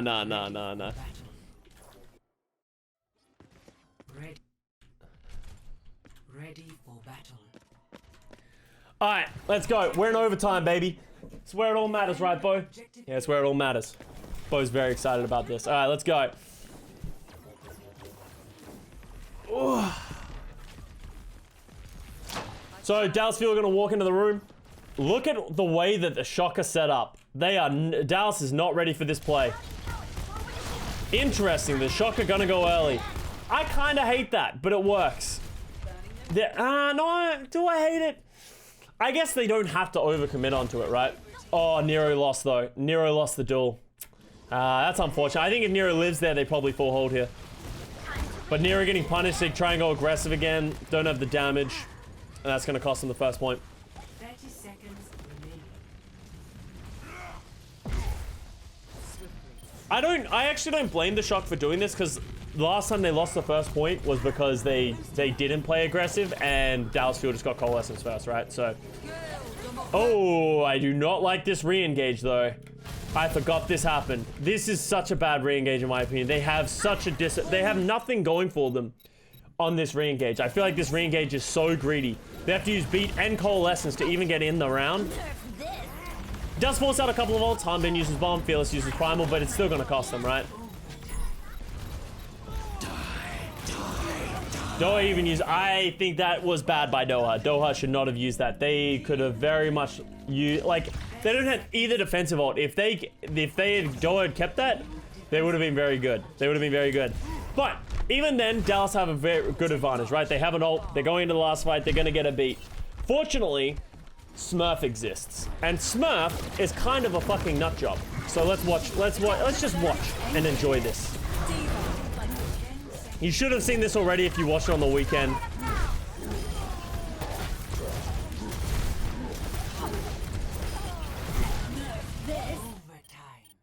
Why can't I do that?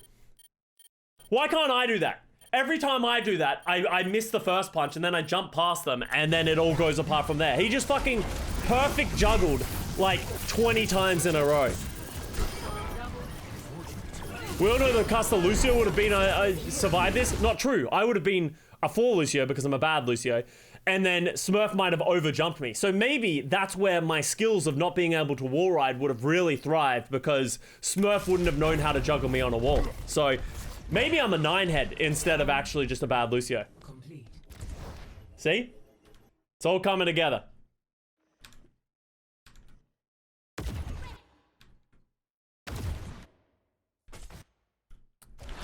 Alright, here we go. Now for the Shock's turn. More like 0.9 ahead. True, true. So Dallas are holding somewhat close. I think they're just trying to get an ult charge. Violet's getting cold. Dallas are not learning from their own wins. Fielder caught up with those sticky bombs. Everyone's taking damage, everyone's taking damage, everyone's taking damage. I think Dallas is doing too much damage here. They're giving way too much of an advantage to the Shock. Oh, it's gonna be close though. Here we go, let's go. Alright. At the same time, Jexy! Sparkle goes down. How did Sparkle die?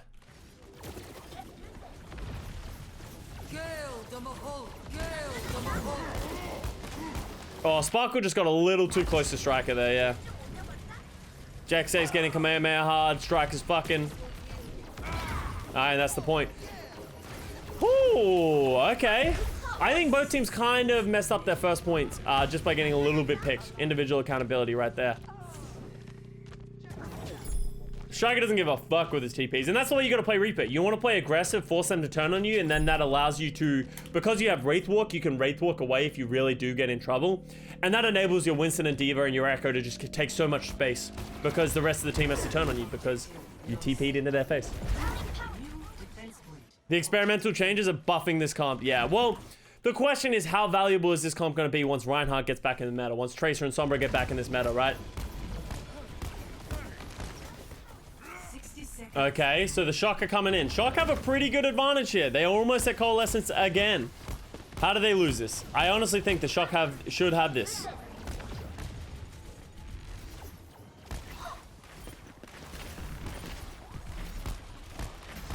What would this match look like with Pine? I think it would be the exact same except for Dorado. Alright, let's just pause and then let's just take tally of what the fuck just happened. The Shock are coalescing in. Sparkle copies the D.Va. Okay? Striker uses a Death Blossom over here. That's not going to get any value because the Lucio's away and the Moira fades. The Death Blossom by Doha is trying to kill Nero and FD God. Alright, let's slow this down. 0.25, baby. Nero's getting pushed. Great copy by Nero. Gets the space. Beat goes down by Jexy. Beat goes down by FD God. Both beats are very good. Hits everybody, okay? Coalescence is going on. Okay. Nerf this! Nerf this! Okay, so we got double Echo copy. D.Va bombs. Nerf this! Troy Human throws his D.Va bomb. Doesn't die because of the bubble from Smurf. What a nice guy. We got a Coalescence coming in from Fielder late from the thing. There's a massive disconnect. But Fearless has Choi in a corner, which could be a problem. Troy's died a couple of times throwing a D.Va bomb. He needs to be careful of that. Smurf uses his primal. Time to go. Nero actually got Sparkle with his copy with the remake, okay? Fearless goes in the back line. Sparkle gets Striker. So they've lost a lot of their damage. Nerf this! We got a Diva Bomb on the point. Doesn't really get a whole lot of value. The Shock are gonna disengage. FD God gets Fearless. Nero has to disengage. 10 seconds remaining. Alright, Shock need to go. Look at how smart Shock are at this. They actually split doors. Choi and Fearless, Choi goes down the left side. Smurf goes down the middle. FD God goes down the right. Forces them to split their attention, but FD God's just so gosh darn talented that he lives to tell the tale as well. Nerf this! Hanbin uses a Diva Bomb on the point to sort of stem away the San Francisco Shock. FD God lives to tell the tale again because he's a god. Striker gets Fearless and they have a Coalescence. Like, this is the moment that I'm like, Shock, they're in such a good spot. Striker's Death Blossom right here needs to be enormous. He needs to put a pin on this before Fielder gets his Coalescence, before Doa gets his Death Blossom, before Sparkle gets his copy. Right? Keeping Smurf up. There it is, there it is. Pew, pew, pew, pew, pew, pew, pew. They get Fielder. Good kill. They're on the point. They're getting ticks. They just need to push everyone away from the point, right? Get Hanbin out of there. Sparkle gets the copy. Here's the problem, right? Fielder's going to come back with a Coalescence. Sparkle gets the copy.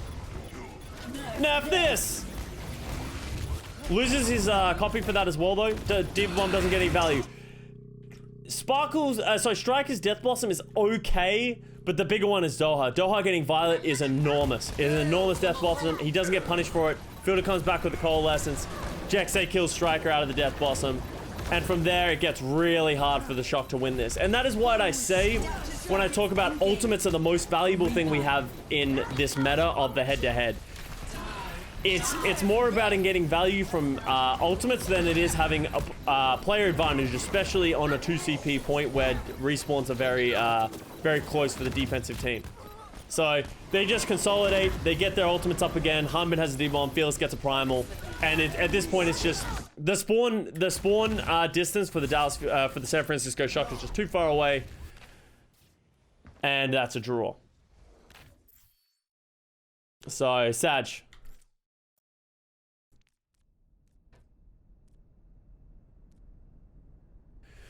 What do you think about FD's performance? I think FD's played way better in these series than he did in the main meta. Both teams lost to 2CP. Yeah, nobody wins.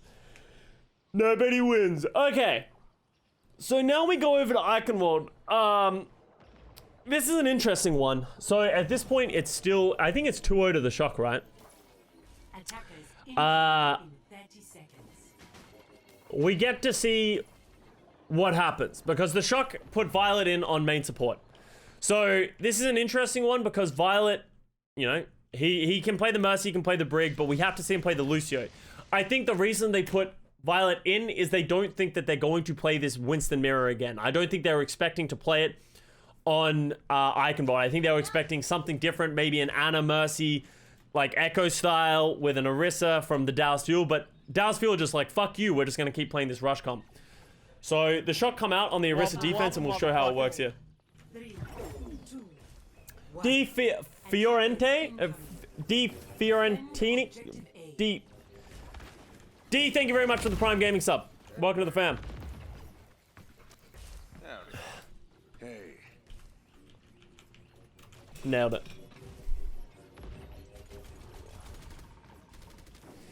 Alright, here we go. Here we go. So, fuel switch to the Winston, Genji, Xayah, actually. They actually move away from the rush. They're still playing a pseudo rush, but they're going to play the Genji pseudo rush.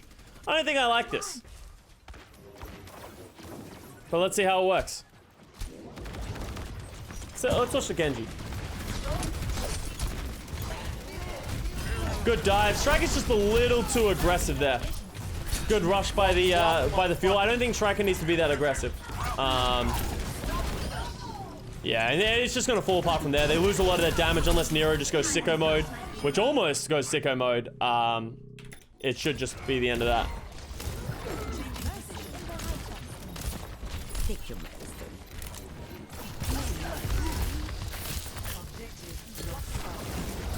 Oh, that would have been sick. Unfortunately misses it.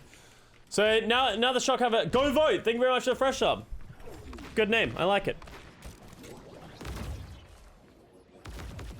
Have we seen the double flex support? No. No one really runs Zen. Well, Zen's banned, so you can't play double flex support. And then Zen Ana is really only the double flex support, right? So, or like maybe like a Moira Ana, that kind of stuff, but they don't synergize very well, so. So we're gonna see the San Francisco Shock stick with most of their comp. Smurf is gonna switch over to the Winston. Do you think they're gonna only play FD on Lucio? I think for the most part, yeah. Seems to be the trend that they're heading towards, right? So Nero gets Echo nanoed in on the Echo.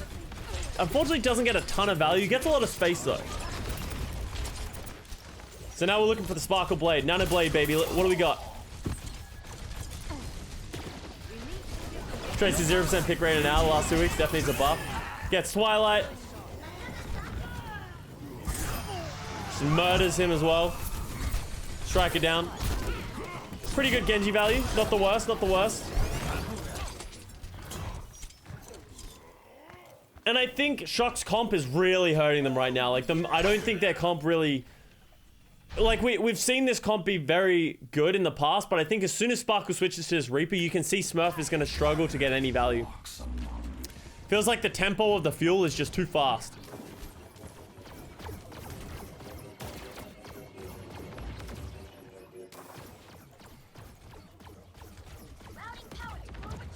Alright, Twilight gets zippity zapped down by Fearless for pretty much free. That was pretty bad by Violet, if I'm being honest. How does Violet not catch him?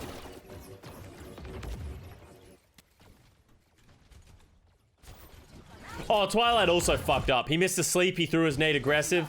That's not really on Violet, actually. That is almost certainly on Twilight there. Winston. He's really looking for that res. I don't think he can get it at all.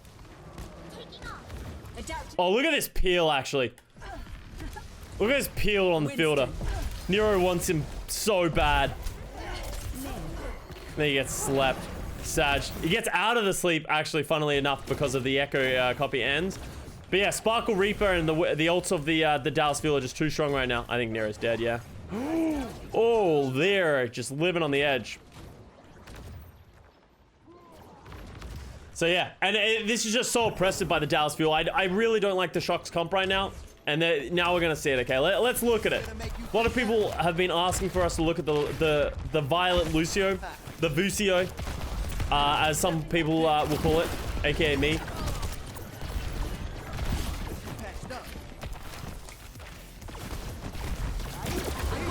So speed out, they're at a pretty big disadvantage here.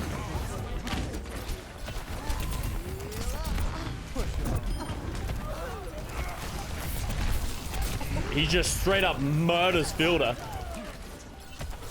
Okay. Just keep doing that. Yeah, that was pretty sick. Alright, let's have a look.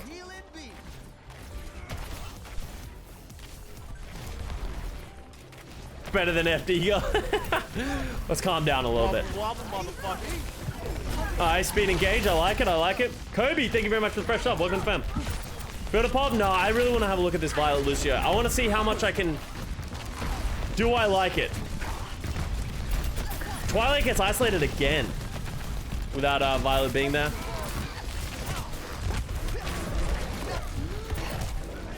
He's dead. Yeah. That wasn't really his fault.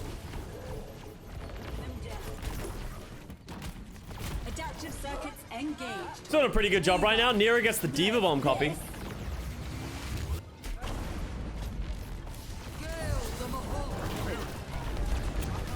Go for the boops. This is... Yeah. Oh, yeah. That... You can't do that anymore. That doesn't work anymore. Gets absolutely squished. Wow, I can't believe Violet has played only 3 minutes of Lucio and he's better than Custa.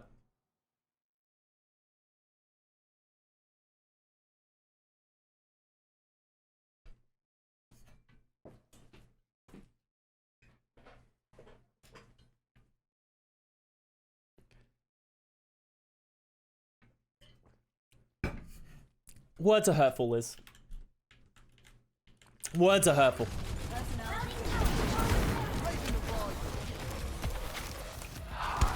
Oof. Hi. Plat chat refugee. Sorry, bud. You're not sorry at all. Alright, here we go. Beat engage, baby. Let's go. I don't need a beat. Good call. They usually like synergizing the beat with the death blossom, but didn't need it.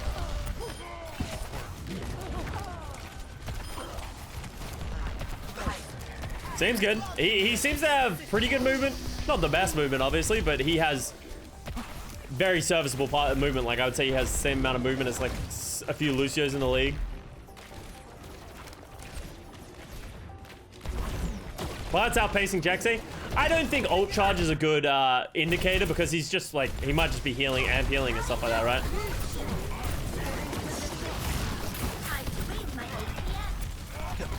He seems good. Beat? Oh, I would have beated that. I 100% would have beated that. Yeah. When are you going to use it? Please use it soon. What are we saving it for? I think if he used his beat at any point there, that would have been a very good beat. Like, I think they would have gotten value. It would have given them more aggression. I don't really know what he's saving it for. Like, yeah. He's definitely hasn't been a problem right yet. I think that beat might have been a mistake, but, you know. I feel like the Lucio feels a bit strange. I think it's because his movement doesn't feel...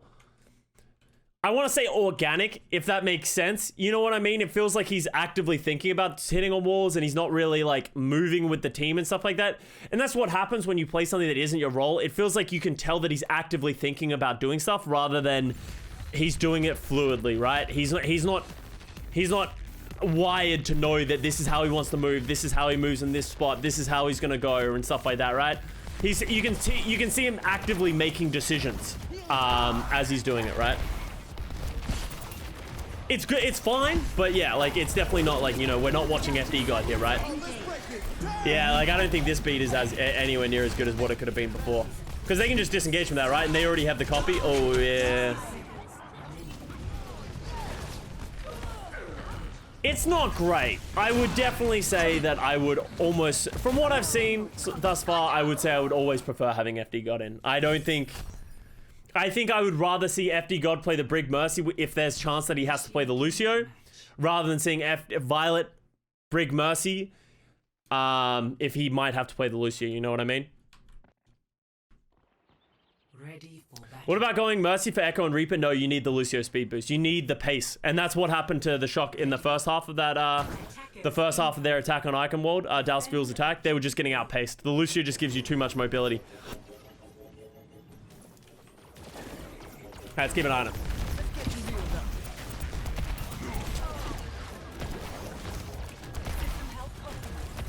It's definitely fine though. Like, I wouldn't say this is a massive disadvantage. Like, it seemed fine. Speed's good.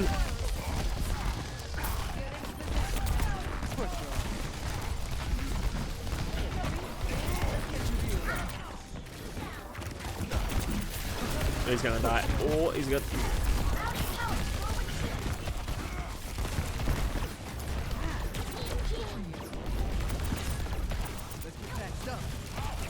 His ult charge is pretty good. He has good shots. Like, his shots are good. He knows, like, how to play Lucio. You just shoot in their general direction and hope for gold. And his amps are pretty solid. Honestly, he's fine. Oh, he's gonna get it. He's gonna get the beat. Oh man, he wishes he had the beat for that. He really wishes. Oh no, don't use it now. Oh, I don't like that. It was okay. His shots are good, yeah. Violet's good. Violet's good, honestly.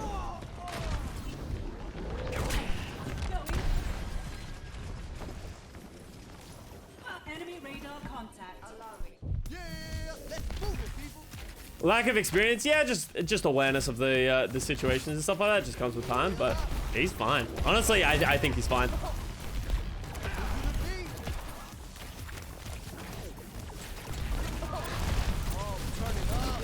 That amp was too early. Yeah, like he wishes he had an amp right here, right?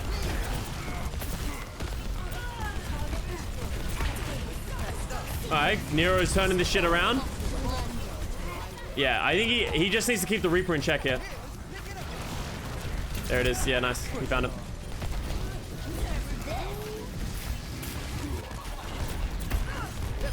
Nice.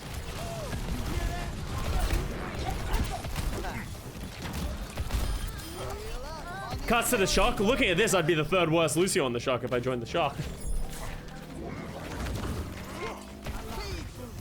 Objective A captured. Escort the payload.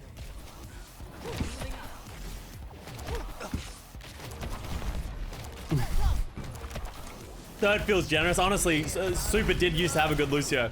Maybe I lose out to Super. Fourth worst Lucio.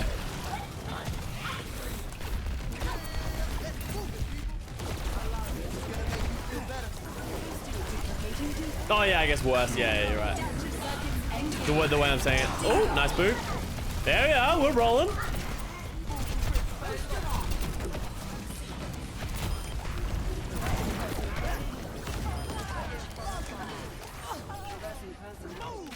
Custa, why are you always bringing yourself down? You're literally a Lucio now. I don't know. I like, it's all fun and games. Like, as I said, I have no regrets about my career in the Overwatch League. Like, as obviously getting benched by the main tank thing is a meme, but it's like, it also didn't work, and I came back and we started doing well. I actually thought my Lucio got pretty good. It was definitely the weakest part of my game, but I had no problems with my career. I can make fun of my career because I don't regret anything, right? And that's the thing is like, and it's all jokes. It's all memes and that kind of stuff. I'm a better Lucio than Violet. I still believe I'm a better Lucio than Violet. He could probably be better than me because he's Violet if he put the time in. And it's actually kind of crazy how good he is. I don't know how much time he's put into it, but as I said, like, it's not putting yourself down. It's very Australian humor to sort of make fun of yourself, because the way it works is I can make fun of other people because I also make fun of myself. And that is what, like, self-deprecating humor is like. It allows you, I'm allowed to make fun of other people because I make fun of myself. The worst kind of people are the people that make fun of other people but can't make fun of themselves. So if you're gonna do that, you need to do the other thing, in my opinion. That's how I think. Otherwise, you just come off as a dick. So. It's gonna make you feel better.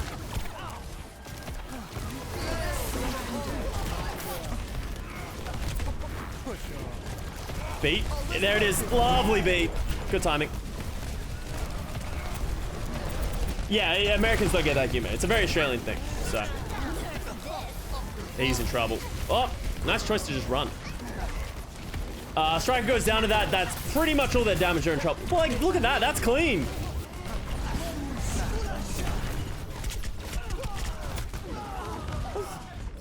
That was pretty good. Not just Australian, just not American. Yeah, I guess that's true. Would you go for a coaching spot? No, I've never been interested in coaching.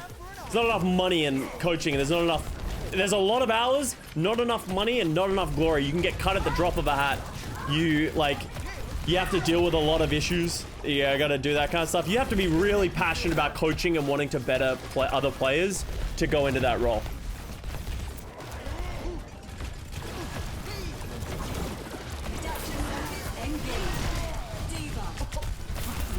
Yeah, I don't really like Shock trying to go up this hallway. I feel like that hallway is the hallway of death. As you can tell, it's just so easy for Fuel to pinch them in there.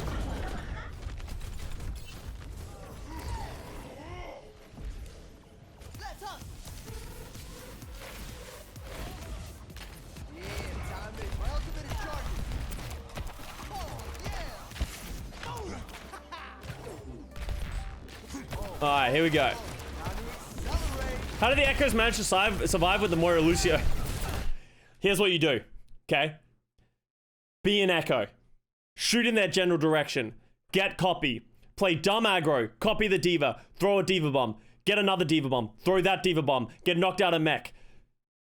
Live to survive. Shoot them a lot again. Get copy. Copy Diva. Shoot Diva bomb. Get another Diva bomb. Shoot Diva bomb. Nerf this. Nerf this. Nerf this. Nerf this. Nerf this. That's how you play Echo. At least from what it looks like. Get into position. Playing Diva more than Echo, yeah, honestly. Alright, good engage. Coalescence. Is he gonna beat in the room? Oh no! I think he was a little late on that beat. I think he probably should have used it to try and save Striker.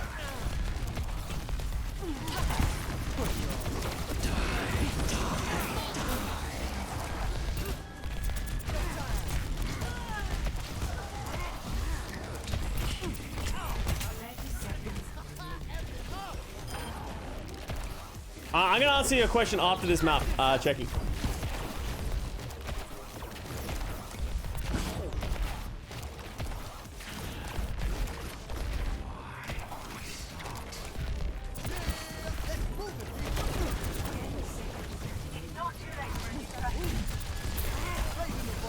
Alright, so disengaging. Joust still going hard in the paint. Good beat engage. Oh, Striker's dead again. Striker's died first a lot. I know he does like to go for the cheeky TPs into the back line, but has not been working as well as you'd hope. Oh, Fielder got knocked off. Doa gets like... Wait, there's no way the Shock win this, right? No. No. No.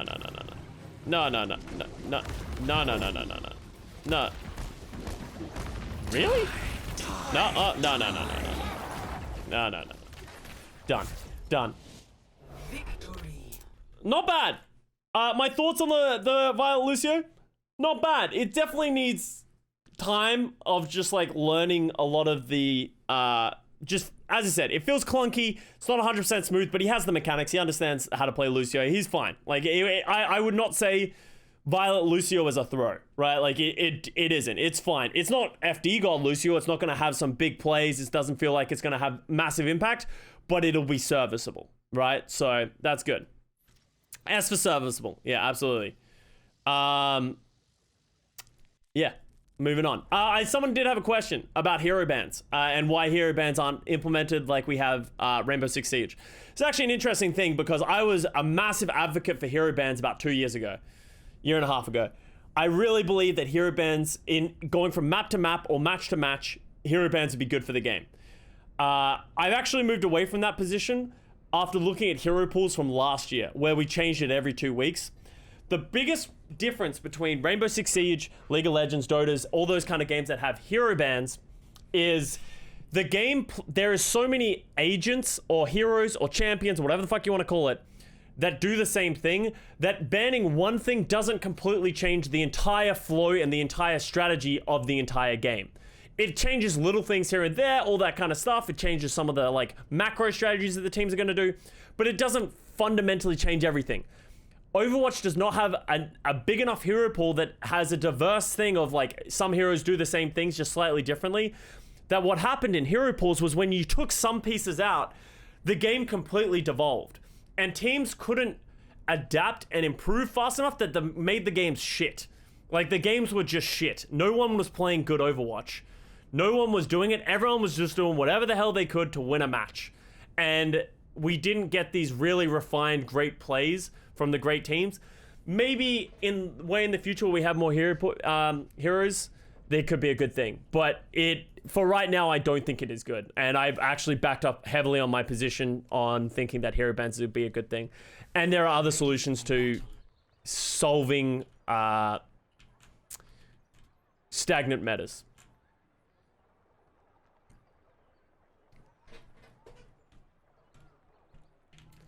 Joust bans took a toll on Fuel. Oh yeah, well, like, I don't think we can fairly say that Dallas Fuel are... Like, remember, like, Dallas Fuel, they played this weekend, and they lost to the Shock, right? But they also beat... Who was the other team they beat? They played 2 games. Let's see where it is. They beat London Spitfire 3-0. Pretty convincingly. Like, it didn't hit them super hard. And remember, they're playing against a much more improved San Francisco Shock. I don't think we can come to that sentiment just yet, that Fuel can't function in this meta with these hero pools until we see the playoffs play out. And like, going back to the hero bans, because I just had this thought as well before I put it to rest. Think about the beginning of the June Joust, right? Think about how that worked on hero pools. We saw a lot of teams that should be good just completely shit the bed with the meta guess. Or like, we just saw games decided on who played the better heroes. That is what hero bans would do to the game. It would be, you would lose in hero selection. What would happen in the game would be less important. And that makes the game way less fun to watch and way less exciting. And less about the players and more about the hero bans. Okay, and that's the end of those thoughts. Yeah. Oh god. All right, so we got the mirror once again. Lucio Moira versus Lucio Moira. I really hope, I fucking hope that this is just a shock versus fuel thing and we don't see this meta played on every single map, on every single point, on every single situation for the rest of the June Joust. Because a lot of people look towards these two teams to decide what is best meta. And I hope that we see some diversity and some comp switch-ups, like the Orisa Ashe stuff. Like, it could work on certain maps. I think this Winston Lucio Moira is very good on some maps, like especially on Control, so I'm not surprised to see it here. But I hope, it was surprising to see it played on Eichenwald, right?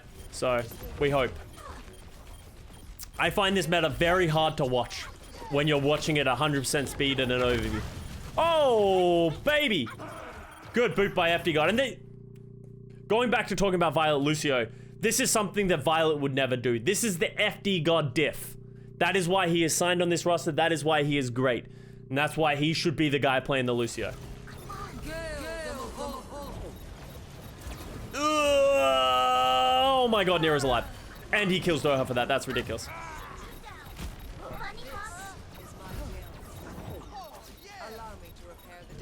FD God seemed more tempered this match. I don't remember FD God having any bad deaths. Maybe I haven't been paying attention, but I haven't seen FD God having any bad deaths in this series, which was one of the biggest complaints we had from him in the May Melee. He even said it himself. He makes great plays, but if he gets picked and he has bad deaths, then that counteracts everything good you do. So he didn't have any of this series, so it seems like he's starting to find his balance of how he should play on the San Francisco Shock, right? Adaptive circuits engage. Beat, adaptive circuits engage. Nerf this. Monkey angry. Nerf this. Apparently San Francisco Shock won. I don't know what happened, but that was kind of cool, I guess.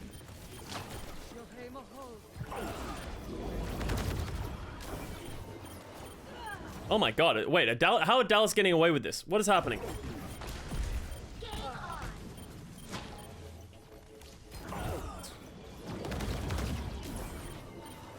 Wow, Doha hit a lot of shots from range there. Are they gonna re-engage this? Oh man, Shock kind of fucked this up.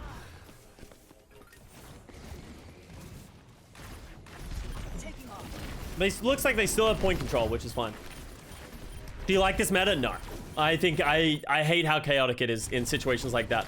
Reminds me of GOATs. I love playing these kind of metas. When I played GOATs, I loved playing GOATs. It was so much fun. It was all about the little things, getting that little bit extra out of your character, pushing to the edge, great strategy, great teamwork, great to play.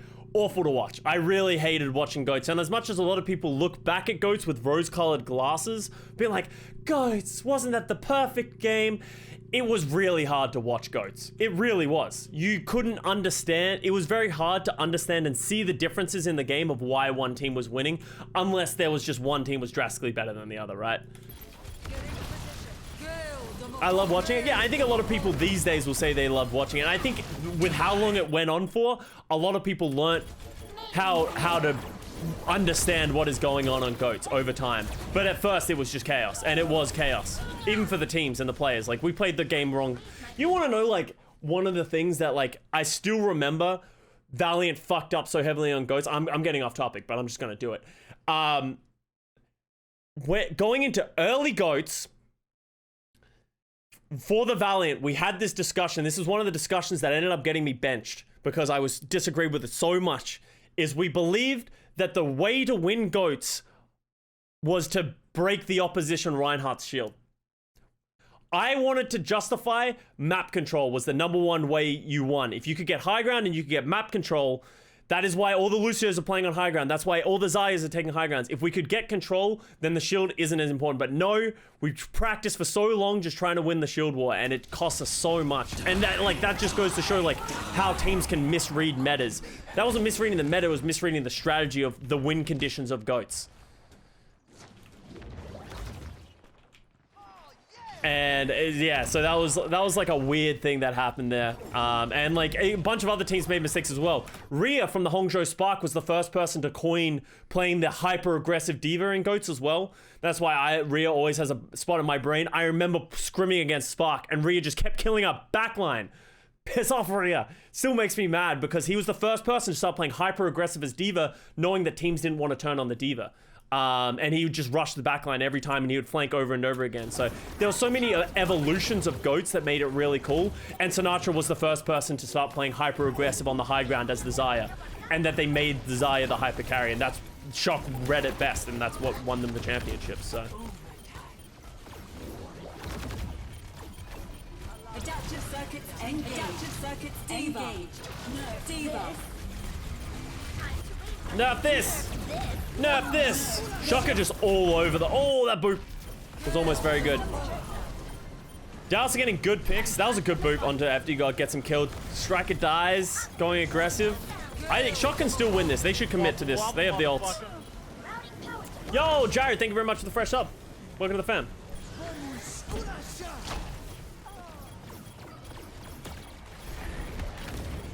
Smurf is just pounding. Getting rid of that Moira is such a big play. Even if Smurf dies, he's done his job. Yeah, Smurf's done his job. That should give them a massive advantage in this fight. Oh, they got Violet as well. Fearless, do anything you can do, I can do better from Fearless. Oh, no! I don't remember this.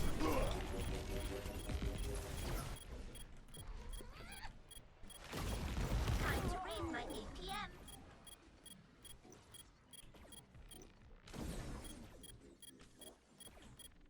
So Jexay's on the point. Gets booped into the air. No way. Oh, yeah. Jexay was dead regardless, but that's kind of crazy. That he can't, that's not touching. Rough. Sick boot by FD God. Once again. That's why you play FD God on Lucio. Violet wouldn't have hit that boop, yeah. Alright, on to the next point. Sick play by the Shock. Jexay's over the line. It counts. Alright, let's see what we got. We're gonna get another mirror coming from both these teams. 1. Round 2. Capture the objective. Alright, here we go. Mirror comps, Lucio Moira, which just devolved into Lucio Moira mirrors.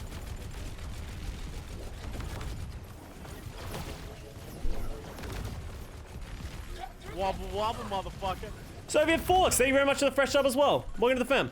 Thank you very much for all the subs, guys. I appreciate it. Alright. Dallasfield gets the first point. We're pretty even across the board. Spark's done a lot more damage.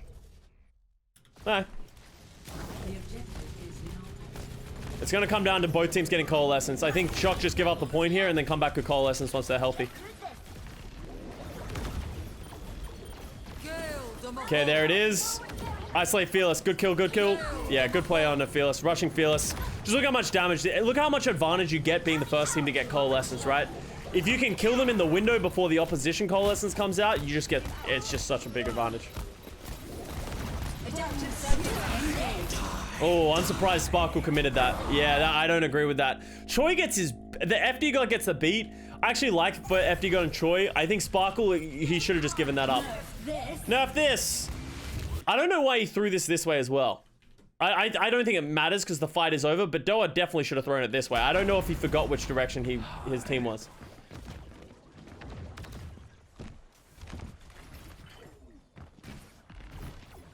Who do you think is going to make the June tournament?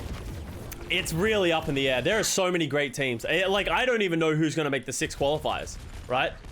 So...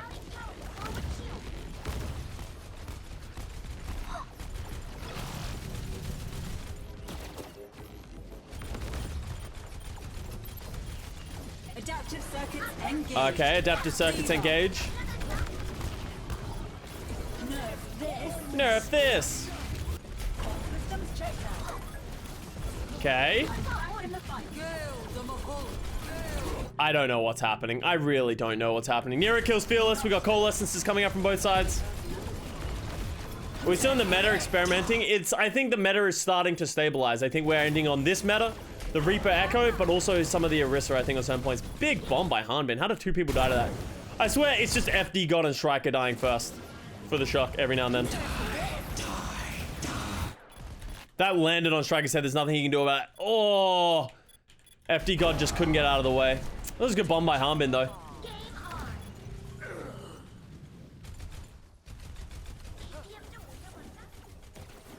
Into position.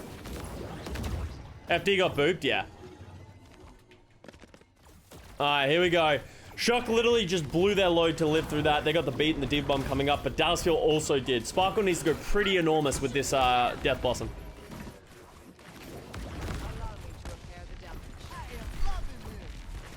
Routing power to forward shield. Alright, here we go.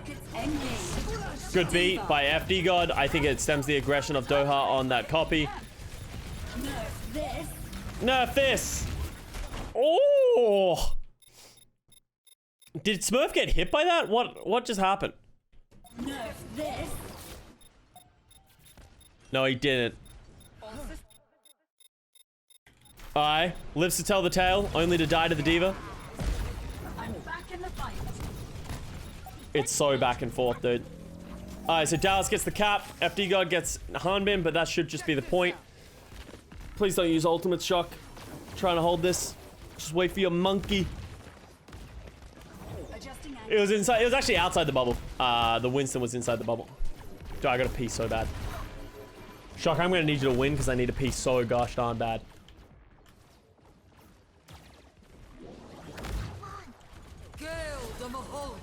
Okay, we got Coalescence from Fielder on the engage. Great disengage by Shock. If Shock lived to tell the tale of this, then re-engage with their Coalescence and the copy. Oh, yeah.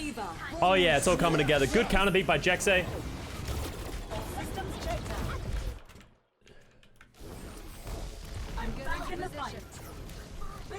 Throw the bomb on a point by Nero. Yeah, lovely. Great beat by FD God. Counteracts the Sparkle Death Blossom. And Strikers is just better. If you want to go and see how you should play this comp, watch this team fight by the San Francisco Shock. That is literally textbook everyone using their ult. Like, they disengage from the Coalescence, return with their Coalescence, stem the bleeding. Nero copies the Diva to take away some of that aggression and plays aggressive, gives his team time to recover, re-aggress. Nero then uses his Diva Bomb to give that space. FD God beats the counter-aggression by Sparkle, who uses the Death Blossom. Striker goes in, uses his Death Blossom of his own, kills both supports. Literally, you cannot ask for anything better than what just happened. Like, that was literally, like, fucking perfect by the San Francisco Shock. And that's why people are like, oh, Dallas or Wash, just like, nah, dude. Oh, okay, Smurf just jumped into a Diva Bomb. This is literally just the Shock being back, like Shock playing well.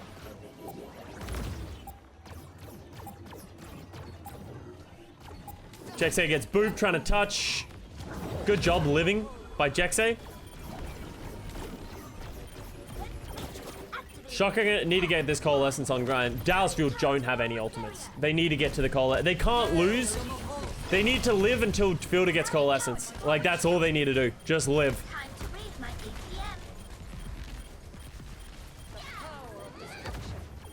APM. There it is. They're living. They get Smurf.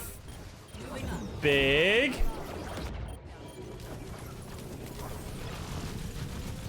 Alright, so Shock should get another fight, though. That was well played by Dallas. Lock on my target. Gone. Mobility increased.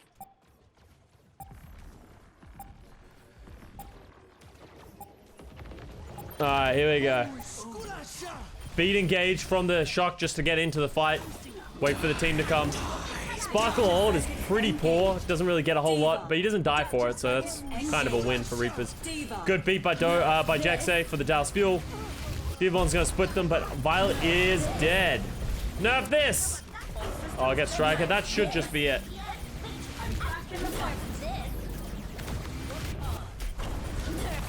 Nerf this! Nerf this! Bomb 5? Dude, what a... Okay, great play by the Dallas Fuel. That was a lot of Diva Bombs. Alright. Final round, once again, the exact same comps, because meta diversity. Here we go.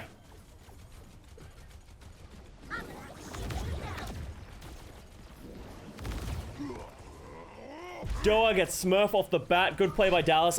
Shock kind of got themselves caught in this cage. Couldn't really go anywhere with that.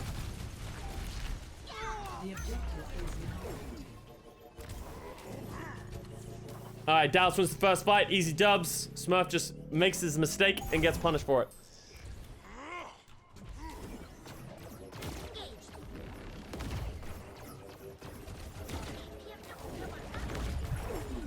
Alright, here we go.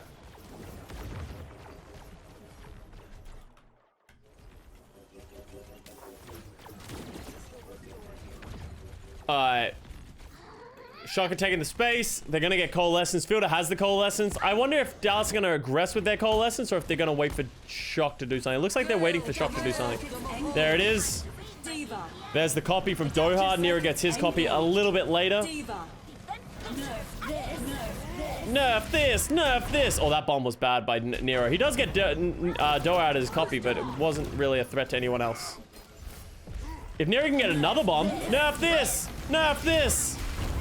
Oh, okay, Nero is the alpha diva in this one. Good beat, double beats from both teams. Great death bossing by Striker.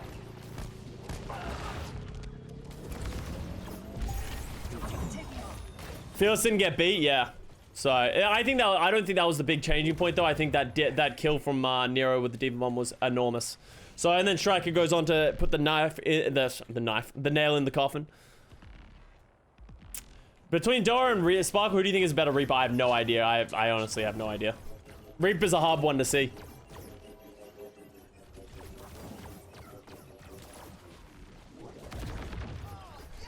This will restore you. Welcome aboard. Oh god. Oh, that was kind of a fuck up of a juggle by Smurf. FD God gets caught by the Coalescence. They do get harmed in mech though. Violet needs to live. And he does. Wow, good play by Violet to live through that. Nerf this. Try and touch the point. Oh, okay, here. This is what I really think they need to nerf these remechs for shit like this, right?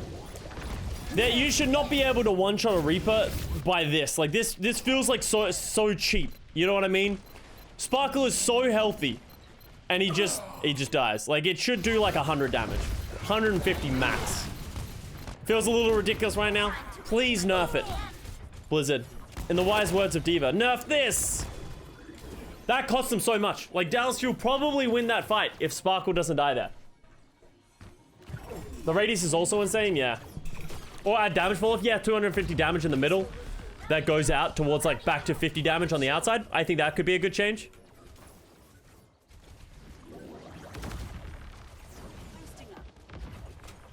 Okay. Dallas need to engage with their Coalescence. Dude, literally every fight is engaged with Coalescence and Echo copy. Violet gets his Coalescence. Nero used his copy.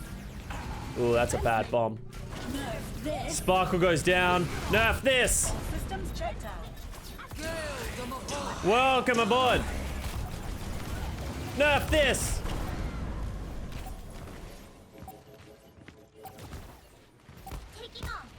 So Dallas lose that fight pretty badly. Hanmin is getting staggered pretty badly here. He's gonna get the touch, which is nice, but it's gonna probably cost him a lot. Great beat by FD God. Oh, good push by Fearless on a Smurf.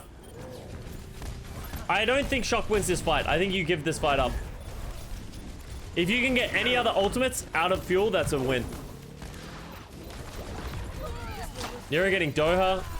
Shouldn't amount to anything though. Can you explain like why a hero like Ashe or Mei can't fit into this meta? Ashe just gets run over. Ashe just dies. She doesn't have enough survivability. If you look at every single character in this meta right here, they all have very high survivability. Ashe doesn't have enough high survivability. Same issue with McCree, Soldier, all those issues. Don't have enough survivability. You really need like a Wraith Walk, ability to fly, all that kind of stuff. Mei just tell me what Mei does in this comp, in the other one. It's like, Mei can't really freeze many people. Doesn't have high damage. She has survivability, but she doesn't really offer anything. The Mei ult isn't very good in this meta. So Mei just doesn't really offer a lot. Doom, Doom just is very hit or miss. Like, it's very hard to get high value punches, and if you overcommit, you just die. If Tracer was not banned, yeah, Tracer would be. I think you'd probably see... Maybe not. Tracer's not very good in Brawl, but this is kind of rush. Tracer would be okay. I don't know. Tracer's not very good against any of these heroes. Kree seems like a more versatile pick. Kree just dies.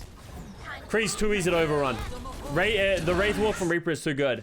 So we get a Death Blossom by Sparkle. Is not very good again. Sparkle's Death Blossoms have not been very good. They use the beat as well. Overlaying those ults and getting negative value from it is going to be a big problem, right?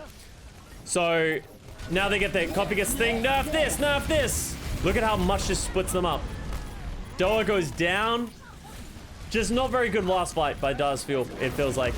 Feels like they got punished everywhere. Nero's doing a great job of just murdering everybody.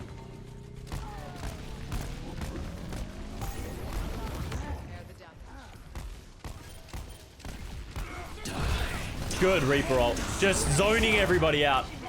Beat goes down. Bada boom. Bada bing. Bada boom. Bada bum. San Francisco Shock win 3-1. That was a 6 series though. You can't deny that that was not a 6 series. Both great play by both of these teams. Probably one of the best matches we've had in the Overwatch League thus far this season. It looks like the meta is trending towards this Lucio Moira. Like, you just watch that, you see how versatile it is, how oppressive it is, but also I think it's very easy to execute. Obviously in the mirror, the execution becomes who executes better, so that's where the execution really rises up. But I think it's kind of like Brawl in Melee. It's the easiest composition to execute, so therefore it is generally better. Whether or not the Orisa comps will rise above that on certain maps, we don't know. Time will tell. Fuel and Shock like to set the precedent for compositions. I personally think this match, Shock is back. I think they're playing great synergy, great teamwork. They look like they're not fucking with their subs as much. Obviously, we saw Violet and FD God making some switches. Violet, Lucio, serviceable. It's fine. I don't think it's bad if he has to play it, but I would much prefer to see FD God in that role if they're ever going to play Lucio for obvious reasons. But yeah, that's that. I hope you guys enjoyed it. Best match of the day, of the weekend. Love you all. Thank you very much for watching, and I'll see you next time.